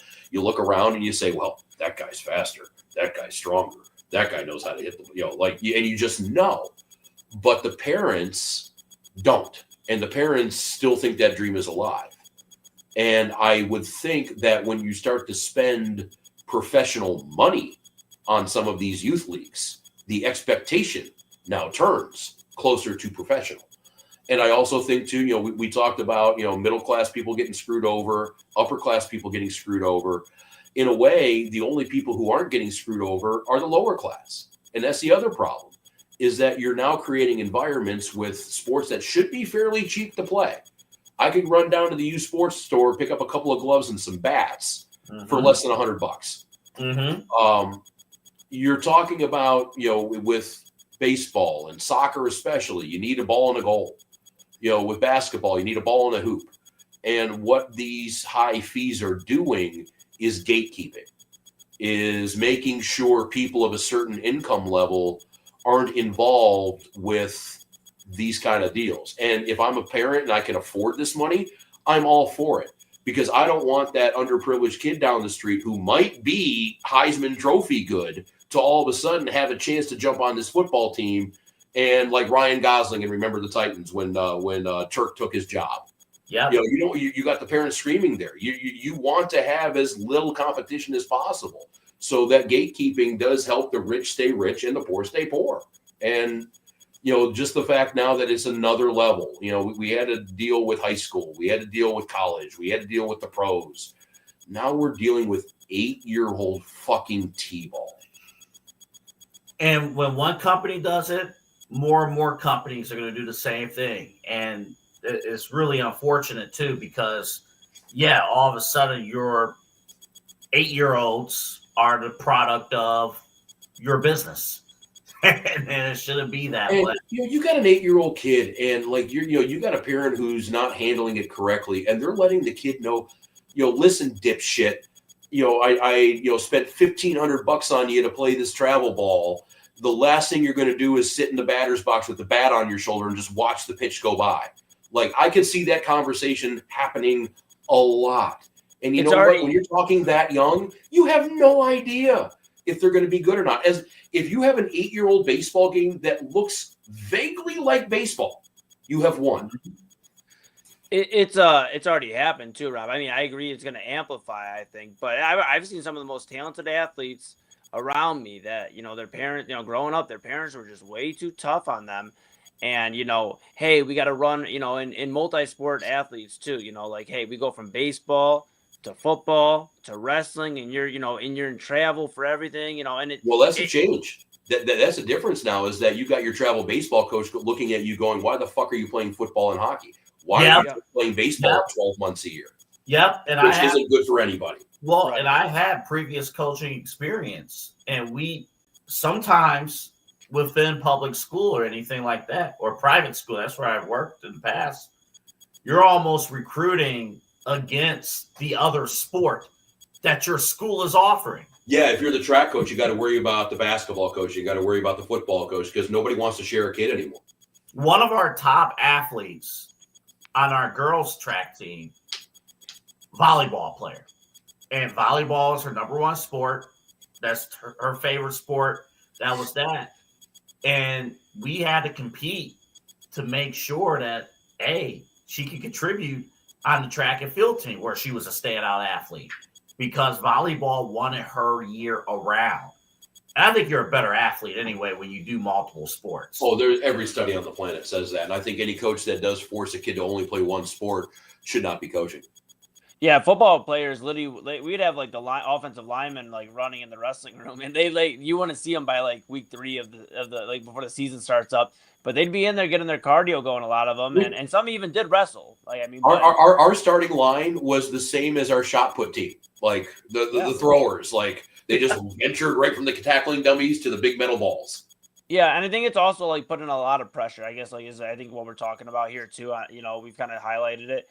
Putting a lot of pressure on, like, you know, people, you know, kids. Like, that's just what it is. It's you know, it's supposed to be fun. Like, yes, you are working to ultimately become a professional. You know, for most kids that are playing sports want to play in the big league. So that is the professional dream. No. That's the messed up focus, is that when you're talking about an average 10-year-old, 8-year-old baseball team, it is a 10th of a 10th of a 10th of a 10th of a 10th of a percent that's even going to get to college sports. No, I get that. I get that. I'm not saying, So anybody at 8 who thinks the NBA is a legit opportunity needs to check themselves. But what I'm saying is, sure, I get that there's not going to be a ton going. What I'm saying, though, is most kids growing up, I remember growing up thinking, oh, man, I got to get to the pros. But now you're putting this ultimate pressure because now mom and dad are paying a lot more money than they even already were. And now, like you said, Rob, if they're not performing, now it's just going to discourage them where you don't even, you know, we're not going to see as much involvement. And we're already at a time in society, not to get like whole world here, but we're in a time in society where, you know, people don't go outside as much anymore and like do stuff. And I feel like, you know, you start making sports to a point where it's, if you're not a pro, you can't play. And if you can't afford it, you can't pay or play, then I feel like we're going to be limiting a creative outlet for a lot of people. Well, and also that's a problem. Learning experiences too, teamwork, you know, self-confidence, all that kind of stuff that, you know, we've all listened to the Ohio high school PSAs, you know, the greatness of high school sports and arts for that matter. Same kind of thing that, you know, and you could talk about that with the music too. Right. That, you know, we are significantly stifling opportunities. And yeah, I mean, you know, again, to get a little bit more philosophical and big picture here, one of the things I've always loved about sports, be it the players, the fans, the coaches, anybody involved, we could be sitting next to each other at a game as fans. I could not have a pot to piss in. You could have $3 billion. And we're watching the Cavaliers, we're watching the Guardians, we're watching the Browns, whoever. And we don't care. And that economic difference doesn't care. You know, if you look on the field, you got the outfielder, you know, with a silver spoon in his mouth, born in Florida, next to the dude who's playing, you know, third base, who's from a little hick town in the DR. Mm-hmm. Like, it doesn't matter where you come from. It doesn't matter where your origin story is. If you can play, you can play. Or if you're a fan, you're a fan. That's a lot of the big reasons why I got a problem with the TV prices hiking up too, because we're pricing people out of it. This should not be something that is reserved just for the rich. This should not be something that is for the privileged few.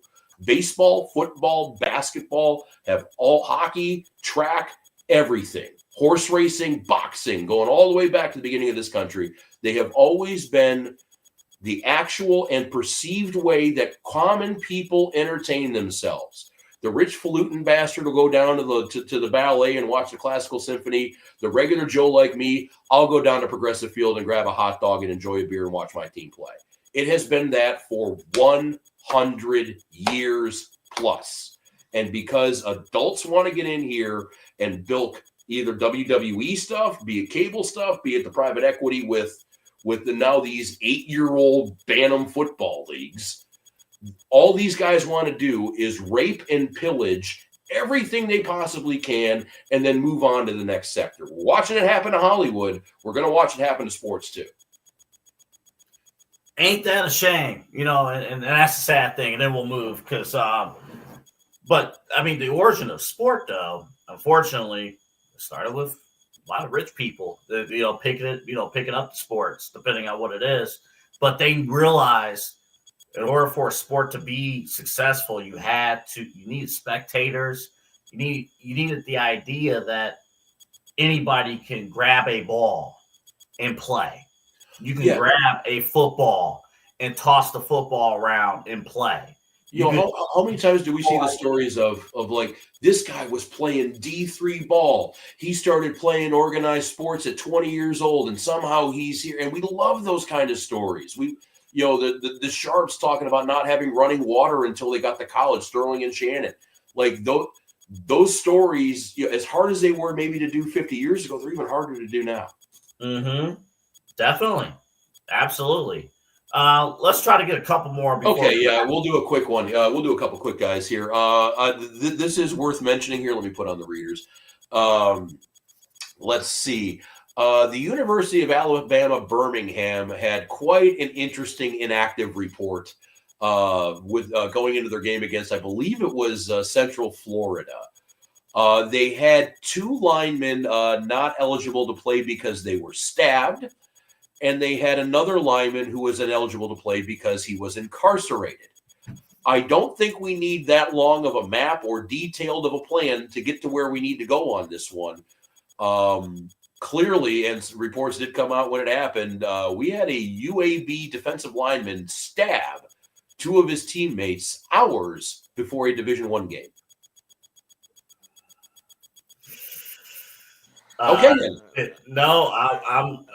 It's hard.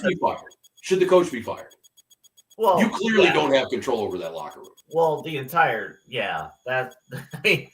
what was it, over a girl? I mean, I'm just trying to think of. There's not a whole lot of details, and they haven't even officially confirmed it was the kid. It was the defensive lineman that did the stabbing. But there's only one University of Alabama Birmingham player in police custody right now for attempted murder. So, again, we don't need a long equation to get to that answer.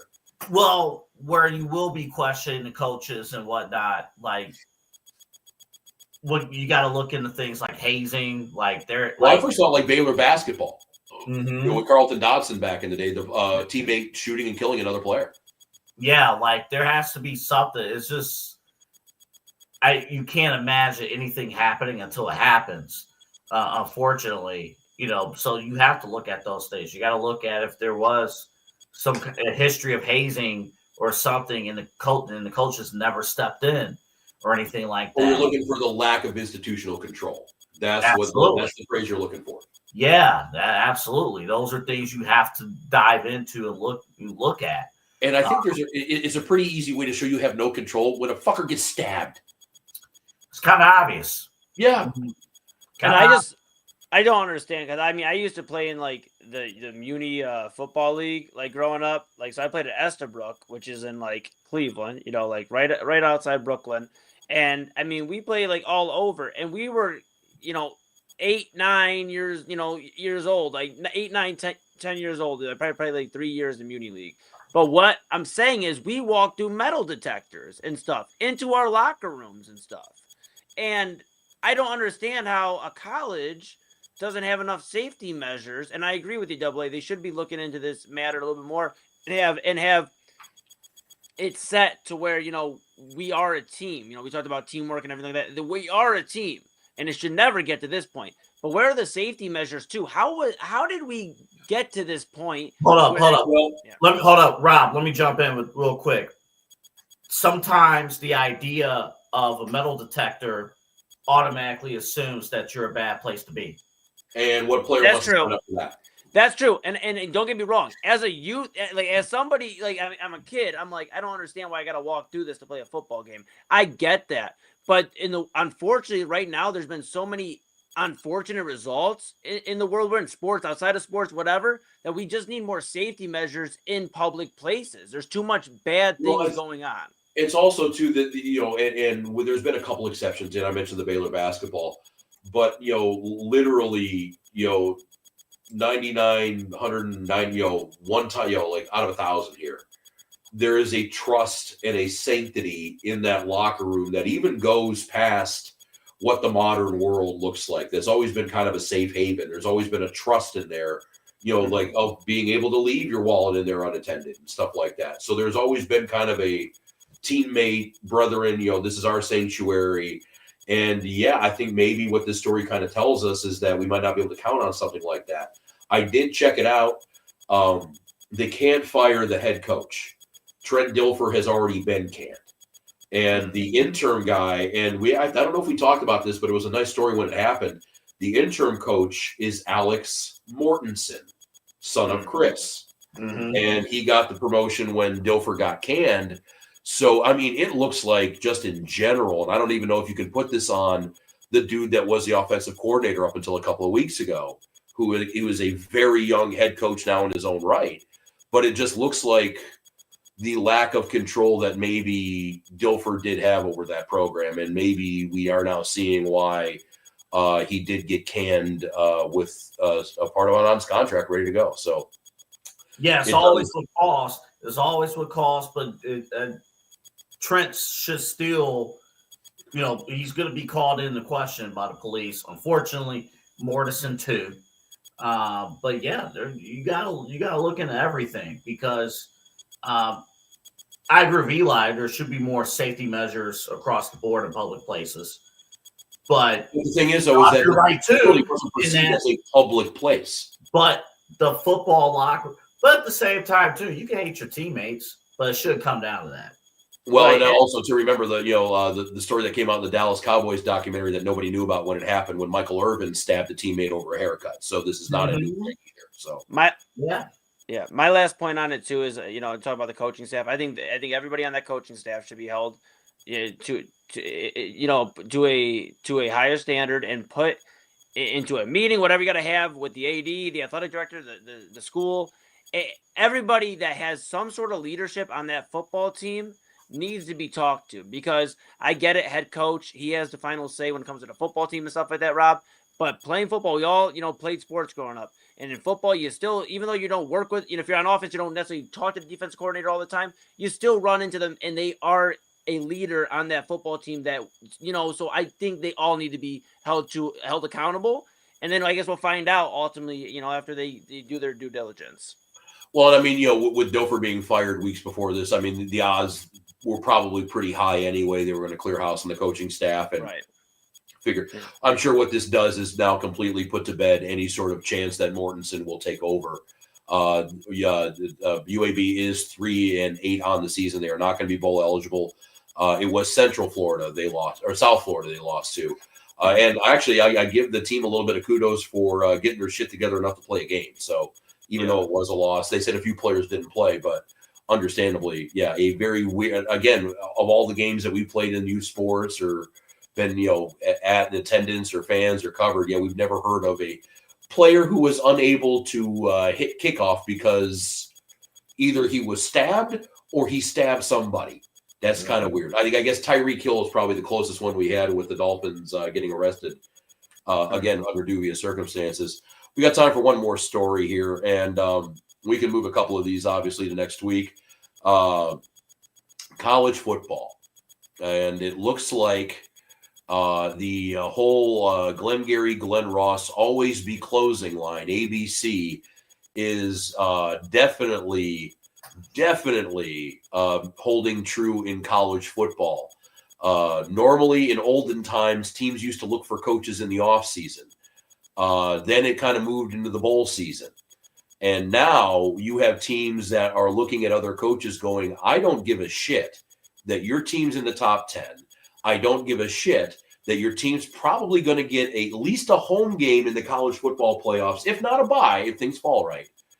And we are talking, of course, of LSU, Louisiana State University, whose AD wanted to get Donald James Trump on the head coaching search.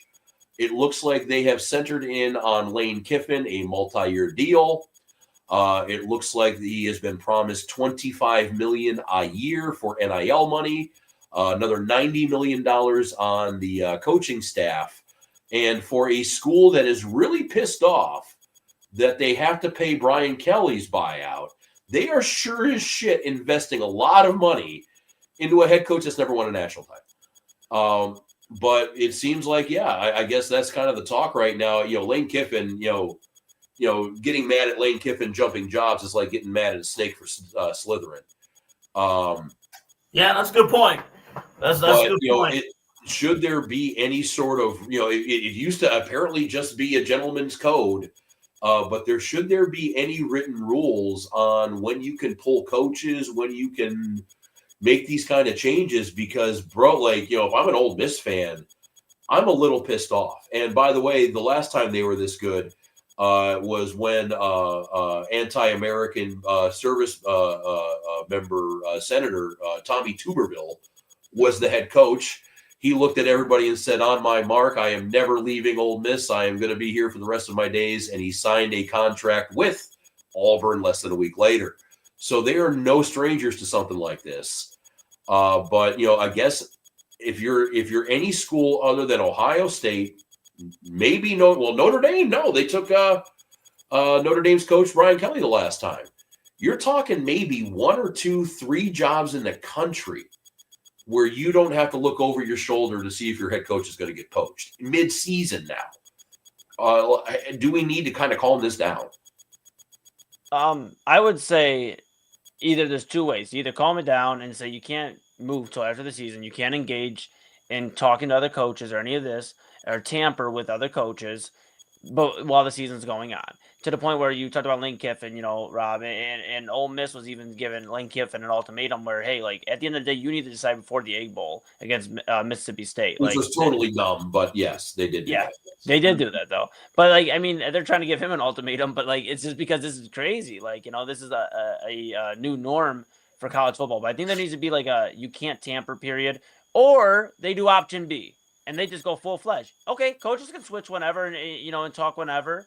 But then we just allow players to be traded in college football. You want to go to a different university, you think you have a better opportunity there, then you get to get traded mid-season. If we're allowing these coaches to just do whatever after making these commitments, going to these homes of the parents and the kids and saying, hey, I believe that you're going to be great and you're going to rock with us for 4 years, then guess what? Then they should be like, well, guess what? The coach just turned his back on me. I want to go somewhere where they believe in me.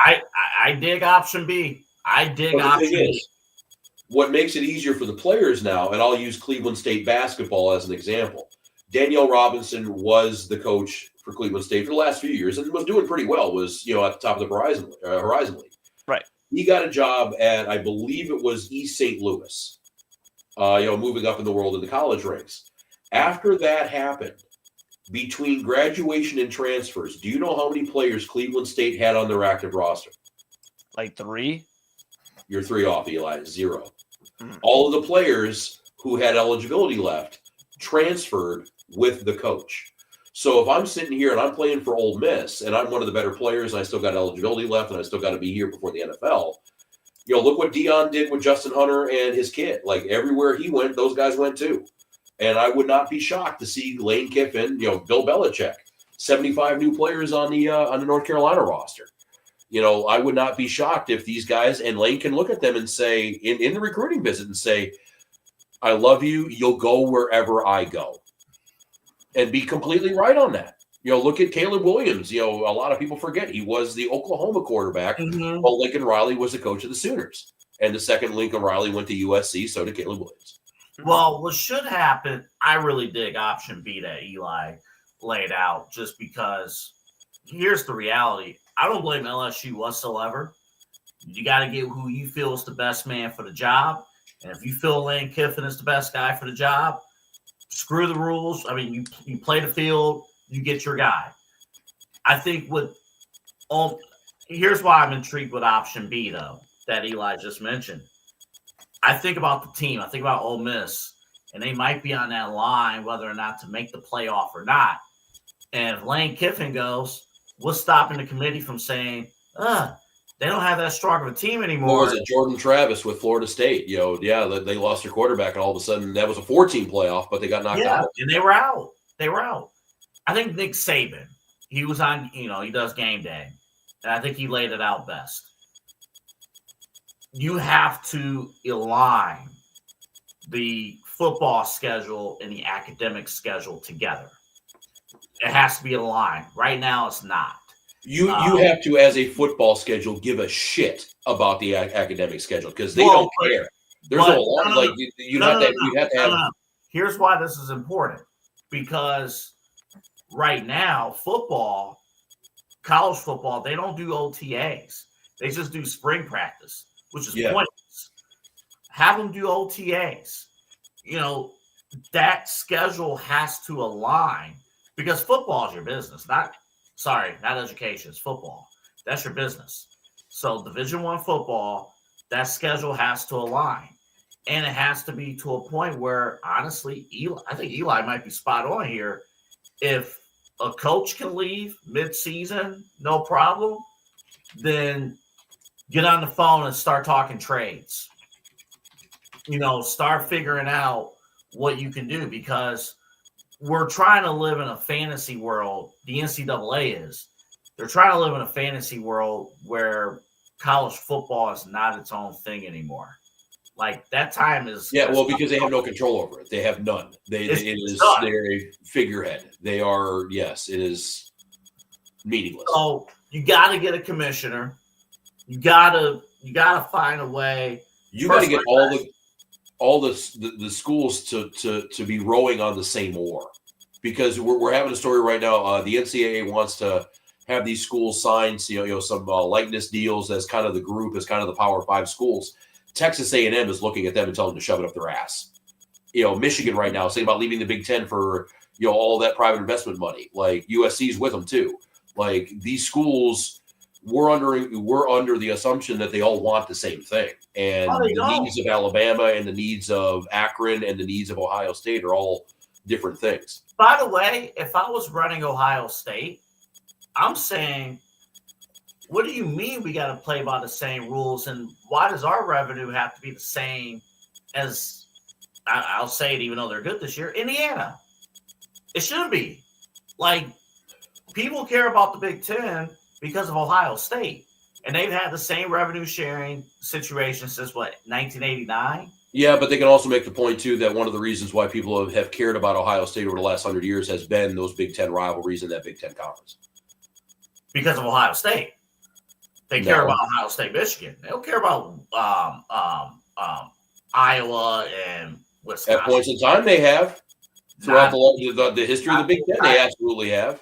All right, fine. Then go to Fox. And say, who would you rather have as far as airing the games? They do have that the entirety of the Big Ten, or can we air all of Ohio State's home games? Okay, but then your idea, though, of having everybody kind of centralize and get together here, if you got Ohio State going, yeah, you know what, I just ran out of the Big Ten. I don't have to listen to your rules either. I'm going to play, and people are going to watch it, and you can just fuck off. Well, and that's my scenario, okay. That's real quick, let me defend my point. I think that's what makes it difficult, because every school has different priorities. Everyone wants to bring it all together, and that's tough. The only thing you can do is find a way to make college football uniform in terms of how the schedule is laid out. So at least you could have coaches leave players leave and transfer over at the same time and not get penalized. So it's not a situation where you're leaving before the end of the regular season, or you don't have to leave before you finish your playoff, but there is a centralized time period for everything. And if you can't do that, then do trades. Well, you need to get on you need to have some sort of a standardized schedule, no matter how you go on this, trading or not. In the NFL, there are trades. There is a trade deadline. In the Major League Baseball, there are trades. There is a trade deadline. In every league, there is a trade deadline. And there's also a free agency, and that would, I guess, be our transfer portal. But under this scenario, this is if everything's kind of holding true with no changes. Clark Lee, he is the coach of Vanderbilt football. They are currently in the mix for a college football playoff spot. Unbelievably so. I mean, we're talking about a baseball school. Somehow they have gotten good under this head coach. They played Auburn a couple weeks ago, an SEC school that's used to winning, that has a big alumni base, that has some money. They beat Auburn 45-38.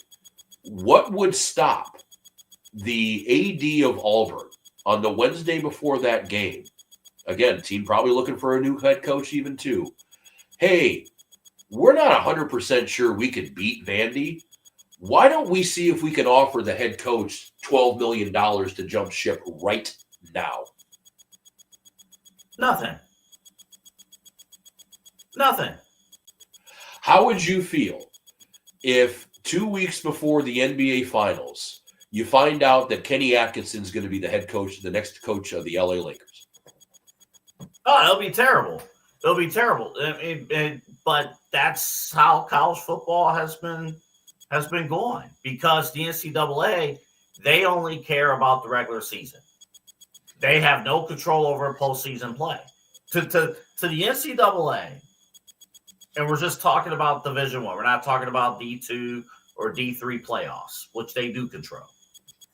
To the NCAA, next weekend is the last week of college football for the season. Yeah. That's it.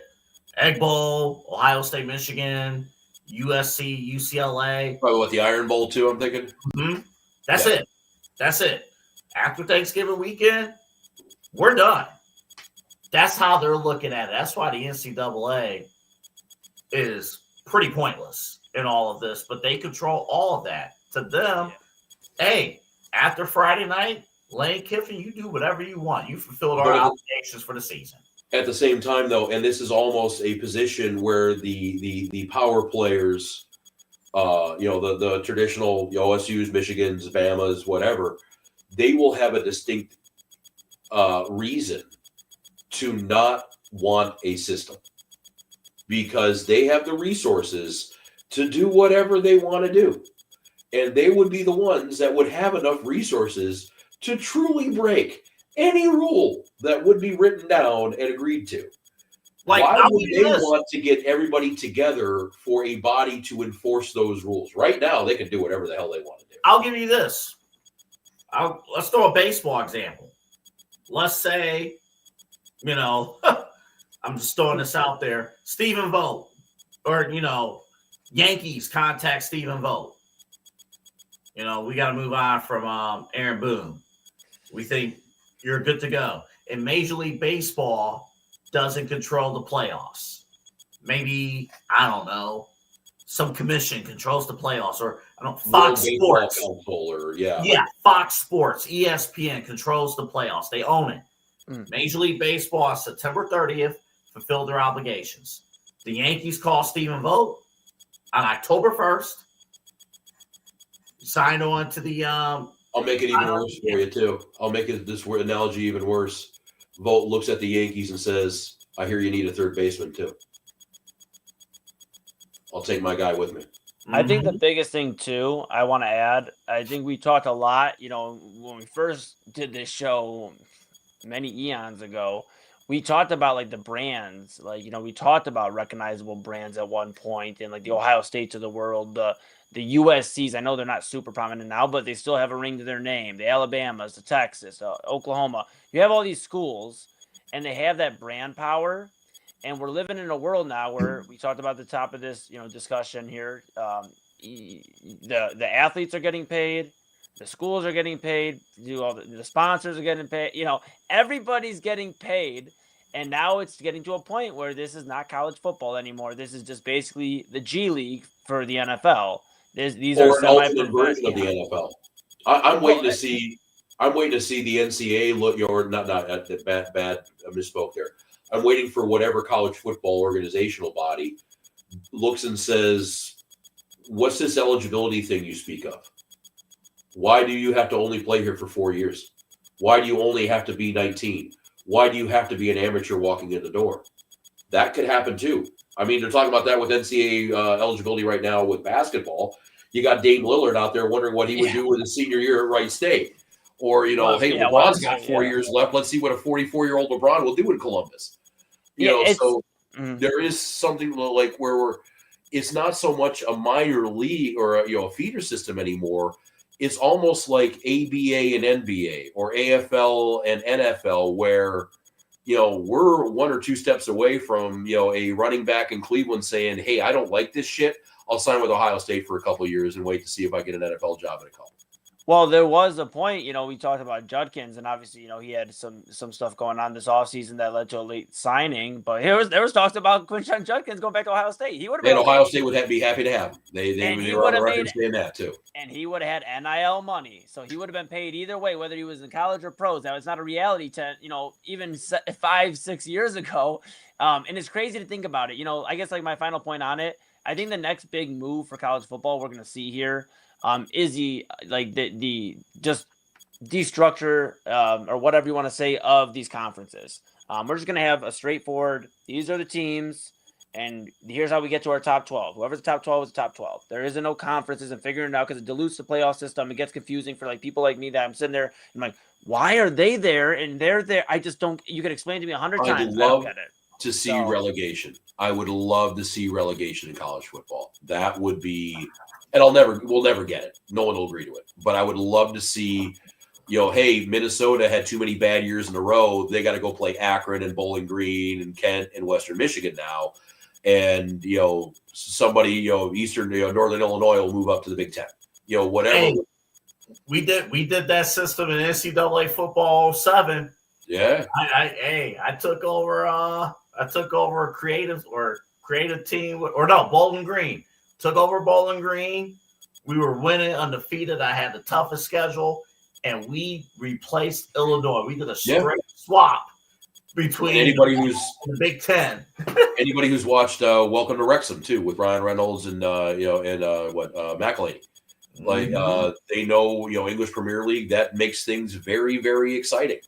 And, you know, or very, very nerve-wracking if you're one of those teams that's in danger of being relegated. So, yeah, I'd love to see that. But again, you know, we're talking about trying to get these guys to agree on like a transfer portal time or a coach transfer time. We're not going to get them to agree on this. We got about 2 minutes left here before we ride off into the sunset. Speaking of college football, what do we think is going to happen in Ann Arbor this weekend, gentlemen? Ohio State, Michigan, by the way. Yes. Yeah, I'm my little brother goes to Ohio State. Shout out my little bro Austin, doing real well out there. So that's a misnomer. Last time I saw him, he's not your little brother. He's quite large. He's a beast, but I'm proud of him. And I'll say Ohio State gets a W, 23-10. Ohio State better win, and well, they better won last year too. True. Well, here is the other reason. The Big Ten released their championship scenarios. If Ohio State loses, they're not in the Big Ten title game. Indiana and Oregon, if they don't lose, Ohio State doesn't make it to the Big Ten title game. Well, you could make an argument that actually not being in that title game or any title game does help the big schools out. It's one less game they're not going to lose, you know, that kind of thing. But honestly, selfishly, I do want to see Ohio State face Indiana in a Big Ten championship game because to me, I really want to see I mean, Ohio State. More for Indiana's sake to see if they're for real. I want to see Indiana. I think it would be criminal to have the number 1 and number 2 team in the country really all year long not face each other in the same conference in the regular season or, the Big Ten championship game. So I do want to see that game. We'll see. We also have a very practical situation in Columbus, too, that if Ryan Day, for the 5th straight time, loses to that school, and even if he does what he did last year and wins the national title, it might be one of the few situations in history that will have a championship parade with the coach being burned in effigy. Honestly, to be perfectly honest, what that national that'll make him win the national title to keep his job. I can see that. No, I don't think so. You know what that national championship win did? It made me not really care about this game. I mean, I care in terms of. Well, that's a bigger discussion too. I think we could probably have that even next week a little bit. I care in terms of I want the Buckeyes to win. The Buckeyes need to win. Let's get this W against Michigan. Last year proved to me that it doesn't matter. Well, that's something you can kind of see as a modern fan compared to like a classical fan, where classic days, when our dads and granddads were watching Ohio State and Michigan, the goal was to beat the other school and win the Big Ten. And if you got into a national title discussion, okay, but we're not counting on that right now. The goal is the playoff. The goal is the championship. If you lose to Ohio or the other school, you're going to be pissed, but your season ain't over. Well, yeah. I mean, I will let Dave Portnoy, second Barstool reference of the show, I'll let him and others brag about the game and beating the game. That's cool. You can have it. We'll take the national title. We'll take that and smack that whatever in your face. We'll take that instead. Yeah. Dude, Portnoy honestly makes that Fox Noon kickoff unwatchable. I honestly am trying to figure out, watching him work, where the guy was that built Barstool up from nothing and turned it into a multi-million-dollar situation here. But yeah, I'm pretty much over that whole situation. I saw him say the other day that Barstool has always used uplifting language. They don't bully. They don't get mean and derogatory. That was, by the way, after he got somebody arrested for using an anti-Semitic slur because he's such a tough guy. I don't get that one at all. He's been in Barstool in general a pretty negative force. They do good content. They're funny, but it's a lot of mean-spirited, angry shit. And I've never had a whole lot of time for it. I guess great. A lot of other people did. He's made a lot of money, but I don't have a whole lot. Yeah. As long as he's on that pregame show, because my eyes are getting heavy. Yeah. Okay. Well, yes. I mean, yeah. We'll see. Well, maybe we'll do a pizza review to conclude this thing and act all witty and pithy and stuff. And I love Dave Portnoy, bro. I love Barstool, man. So whenever he threatened all of his employees with termination on the spot if he found out they were getting involved with a union, that pretty much did it for me. That kind of made him the capitalist asshole that pretty much he's turned into right now. But on that note, it is about time. I did fuck up our promise. It is well past 1:30 in the evening. We're hitting about 5 till 2 here on the East Coast. If you guys have made it this far and have made it this deep into the Cleveland night, thank you very, very much for listening. If you're listening on replay, we appreciate that one too. I understand people got shit to do in the morning and can't stay up until 2. We must have a strong West Coast presence. I actually hear we're big in New Zealand, so that helps out well. But for everybody here, for Eli Moon, for AA Anthony. Wait, do we want to do what we learned today, or do you just want to get that? I have a quick one. We were going to before you went on your Barstool rant. Right. No, I have a quick one. We didn't have time to really get into this, but tomorrow, Tuesday, Wednesday this week, there's going to be a huge college basketball invitational.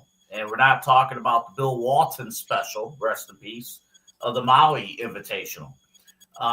This will be on TNT, the Players Era Festival. And this is huge because this is the first college basketball invitational that is built strictly on NIL money. And why last year's Invitational had 8 teams, this year there's 16 teams, and next year there's going to be 32 teams. Several ranked teams, by the way. So here's why teams are joining. Just by participating, each team will receive $1 million. Just by participating. Now, you don't need to win or anything like that. But let's just say you do. Let's just say you win this thing. The winning team gets an additional $1 million. Second place gets $500,000. Third place $300,000. Fourth place $200,000. And this is all NIL based.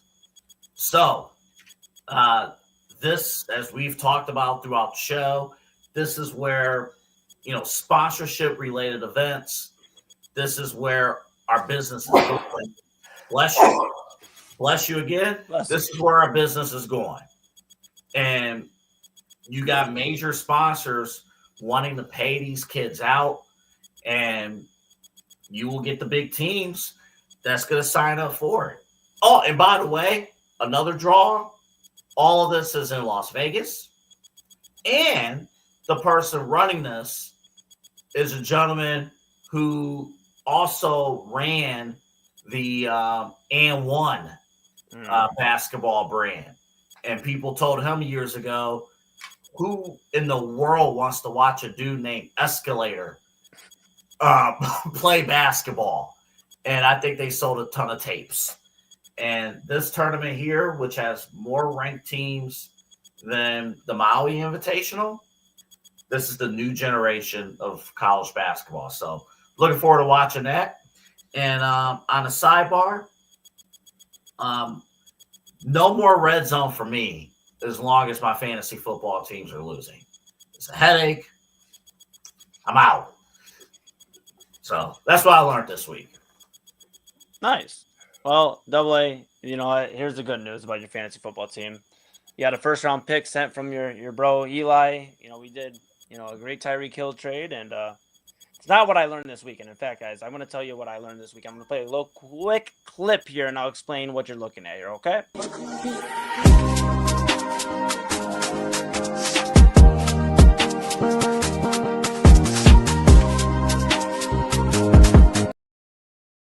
Boom. So here we are. I don't know if you're just tuning in this week and you didn't hear it last week. I partnered up with New Era Young Lords, Manny Santiago, and Central Villa 25. They roasted me on my Spanish, by the way, at the show because I told them I only passed a year of Spanish. But Manny, great people. Manny's a great human being. I partnered up with him, collaborated for this Thanksgiving benefit show, our first annual. We're going to do it again next year. We were at the Foundry in Old Brooklyn. Great artists, great performances, great community and energy. And what you were looking at is what these were called blessing baskets, where they were able to provide as many families as possible. Their target was 190. There's a ton of baskets there. That's just like a portion of what they were doing here. But just awesome. Turkeys were being donated. Me and Pops carried in a few canned goods, money. We were helping families for Thanksgiving. And that's what it's about. What I learned this weekend is when you have community and you put 2 feet in and really get with the community and continue to build that, it's really important, and it's awesome, and it's what love's about and what warms my heart. And I'm going to continue to build community in the music world and keep outreaching. So that's what I learned this weekend. Thank you, Manny, for allowing me to help the cause, and happy Thanksgiving to everybody. And that's sick. That's sick. Nice. The giving is always good, especially this time of year. And if we don't get a chance to say happy Thanksgiving coming up in a few days, happy Thanksgiving. Mm-hmm. But yes, what we learned today, and we talked a lot about college sports and youth sports and the money involved. Mm-hmm. I have a one more point that kind of drops, reinforces the lesson of how soulless and how desperate college programs of any ilk are to win. Do any of you know of Eastern New Mexico University? I have not done my research on Eastern New Mexico Eastern New Mexico University, and it's a school that I would not give a shit about except for the breaking news that has happened in the last couple of days. They have hired for their Division III football program to be the head coach, Art Briles. Does that name ring a bell to anybody? Really? That's not good. Art Briles. Oh, I know the former name. Baylor head coach. Baylor. And that is where he made the majority of his headlines.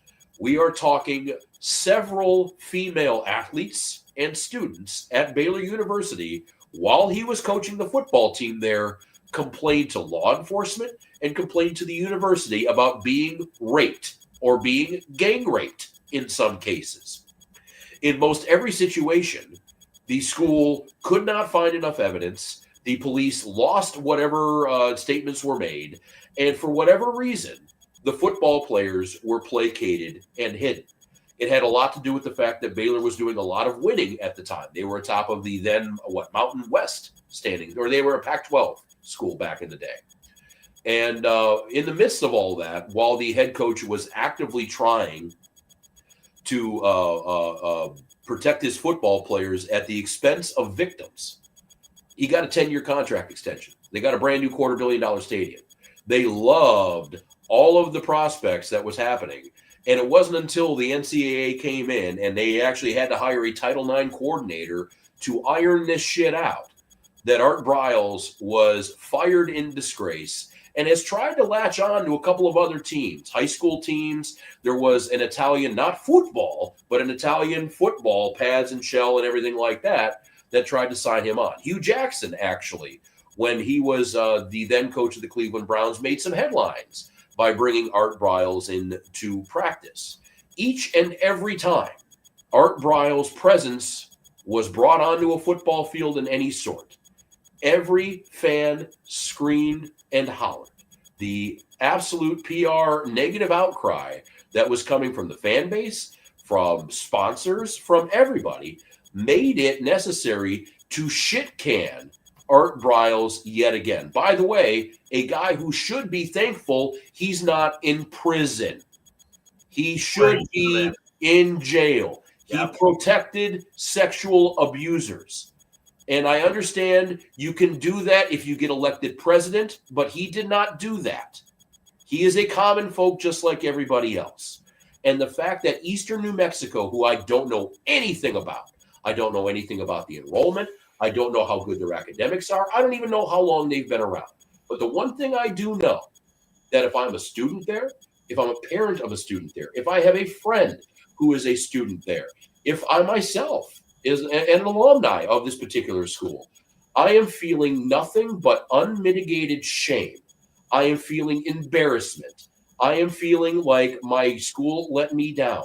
I am feeling, quite honestly, and I am not trying to be hyperbolic, I am feeling the same exact way a Penn State alumni felt when Jerry Sandusky did what he did. This is disgraceful. This proves that the people running Eastern New Mexico University should not be anywhere near close to, let alone a football program, but a fucking college that is in charge of educating people, that is in charge of protecting young people.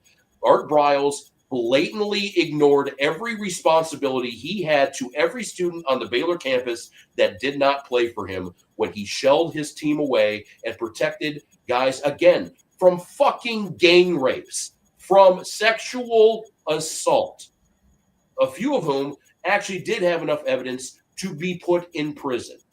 And the fact that you are now voluntarily signing this guy up to run your program, to be the face of your team, to go walk into people's living rooms and see if you can get them to play there. If I'm a parent of a kid in New Mexico or Arizona and that piece of shit walks into my house, we definitely not going to school.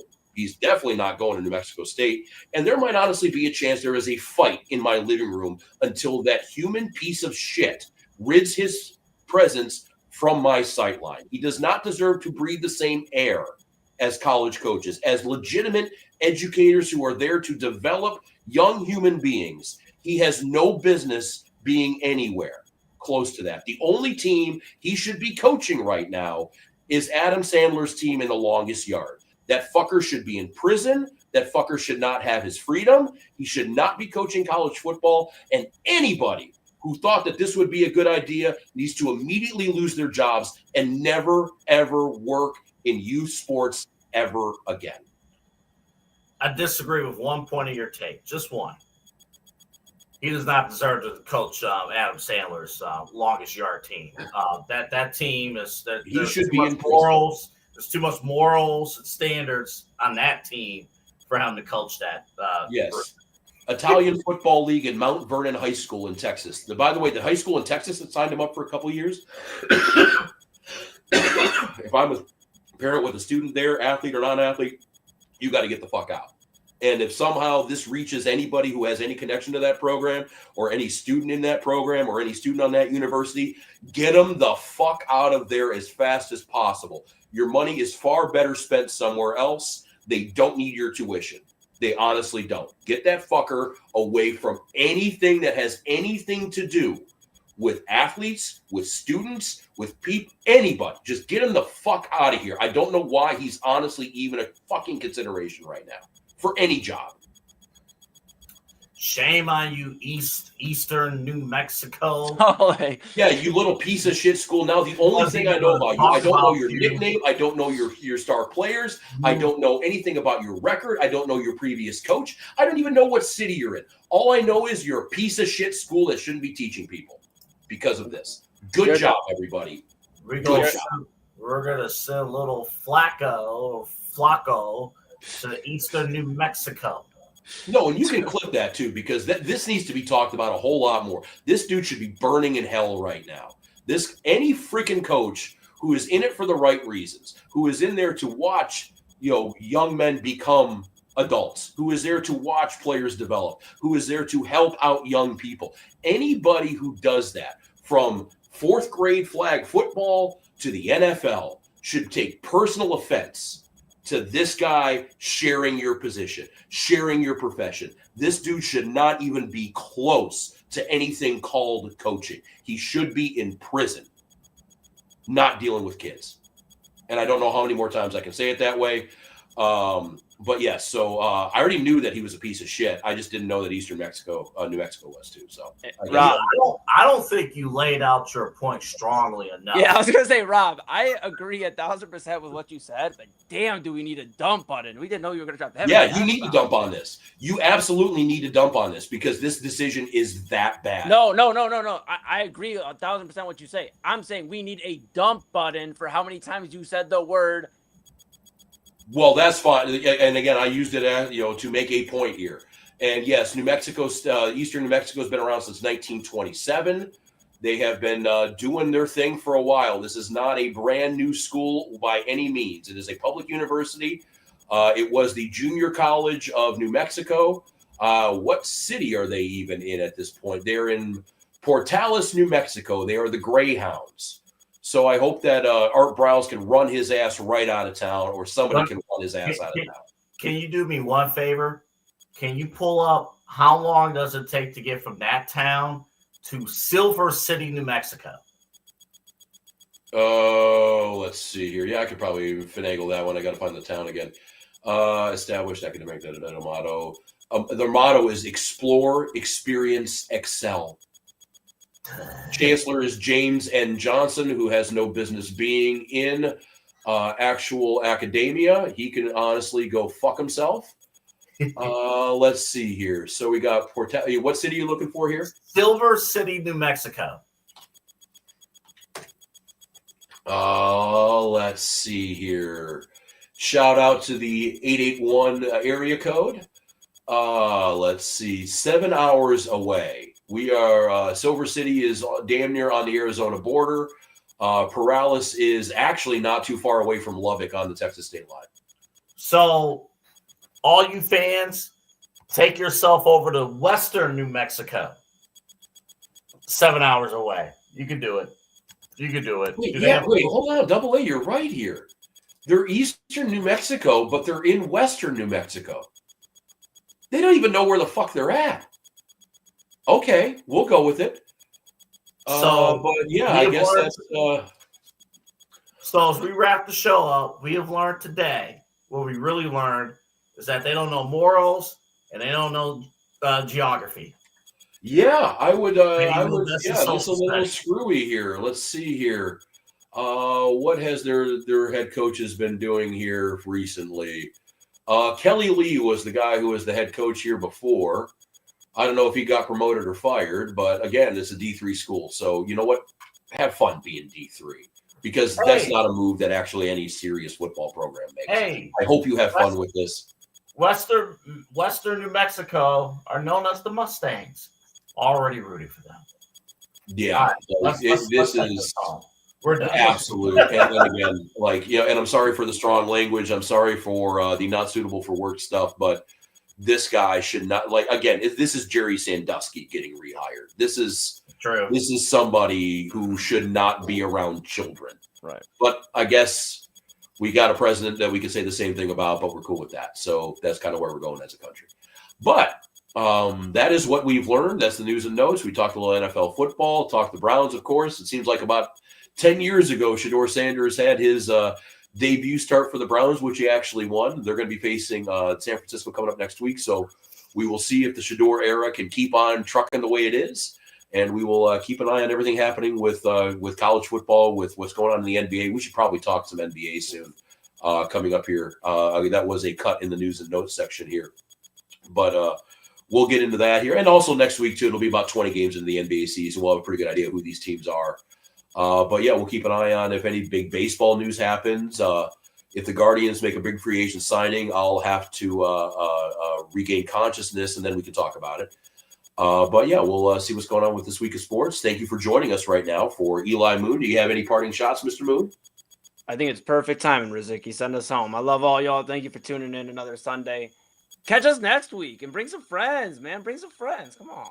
And then for Eli, you're Eli Moon. For Anthony Alford, I am Rob Rozycki. Again, I do apologize for the language in the last 10 minutes of the show, but we're all big boys here. We should be able to hear things just fine. This is the main event on the Inside Edge Podcasting Network.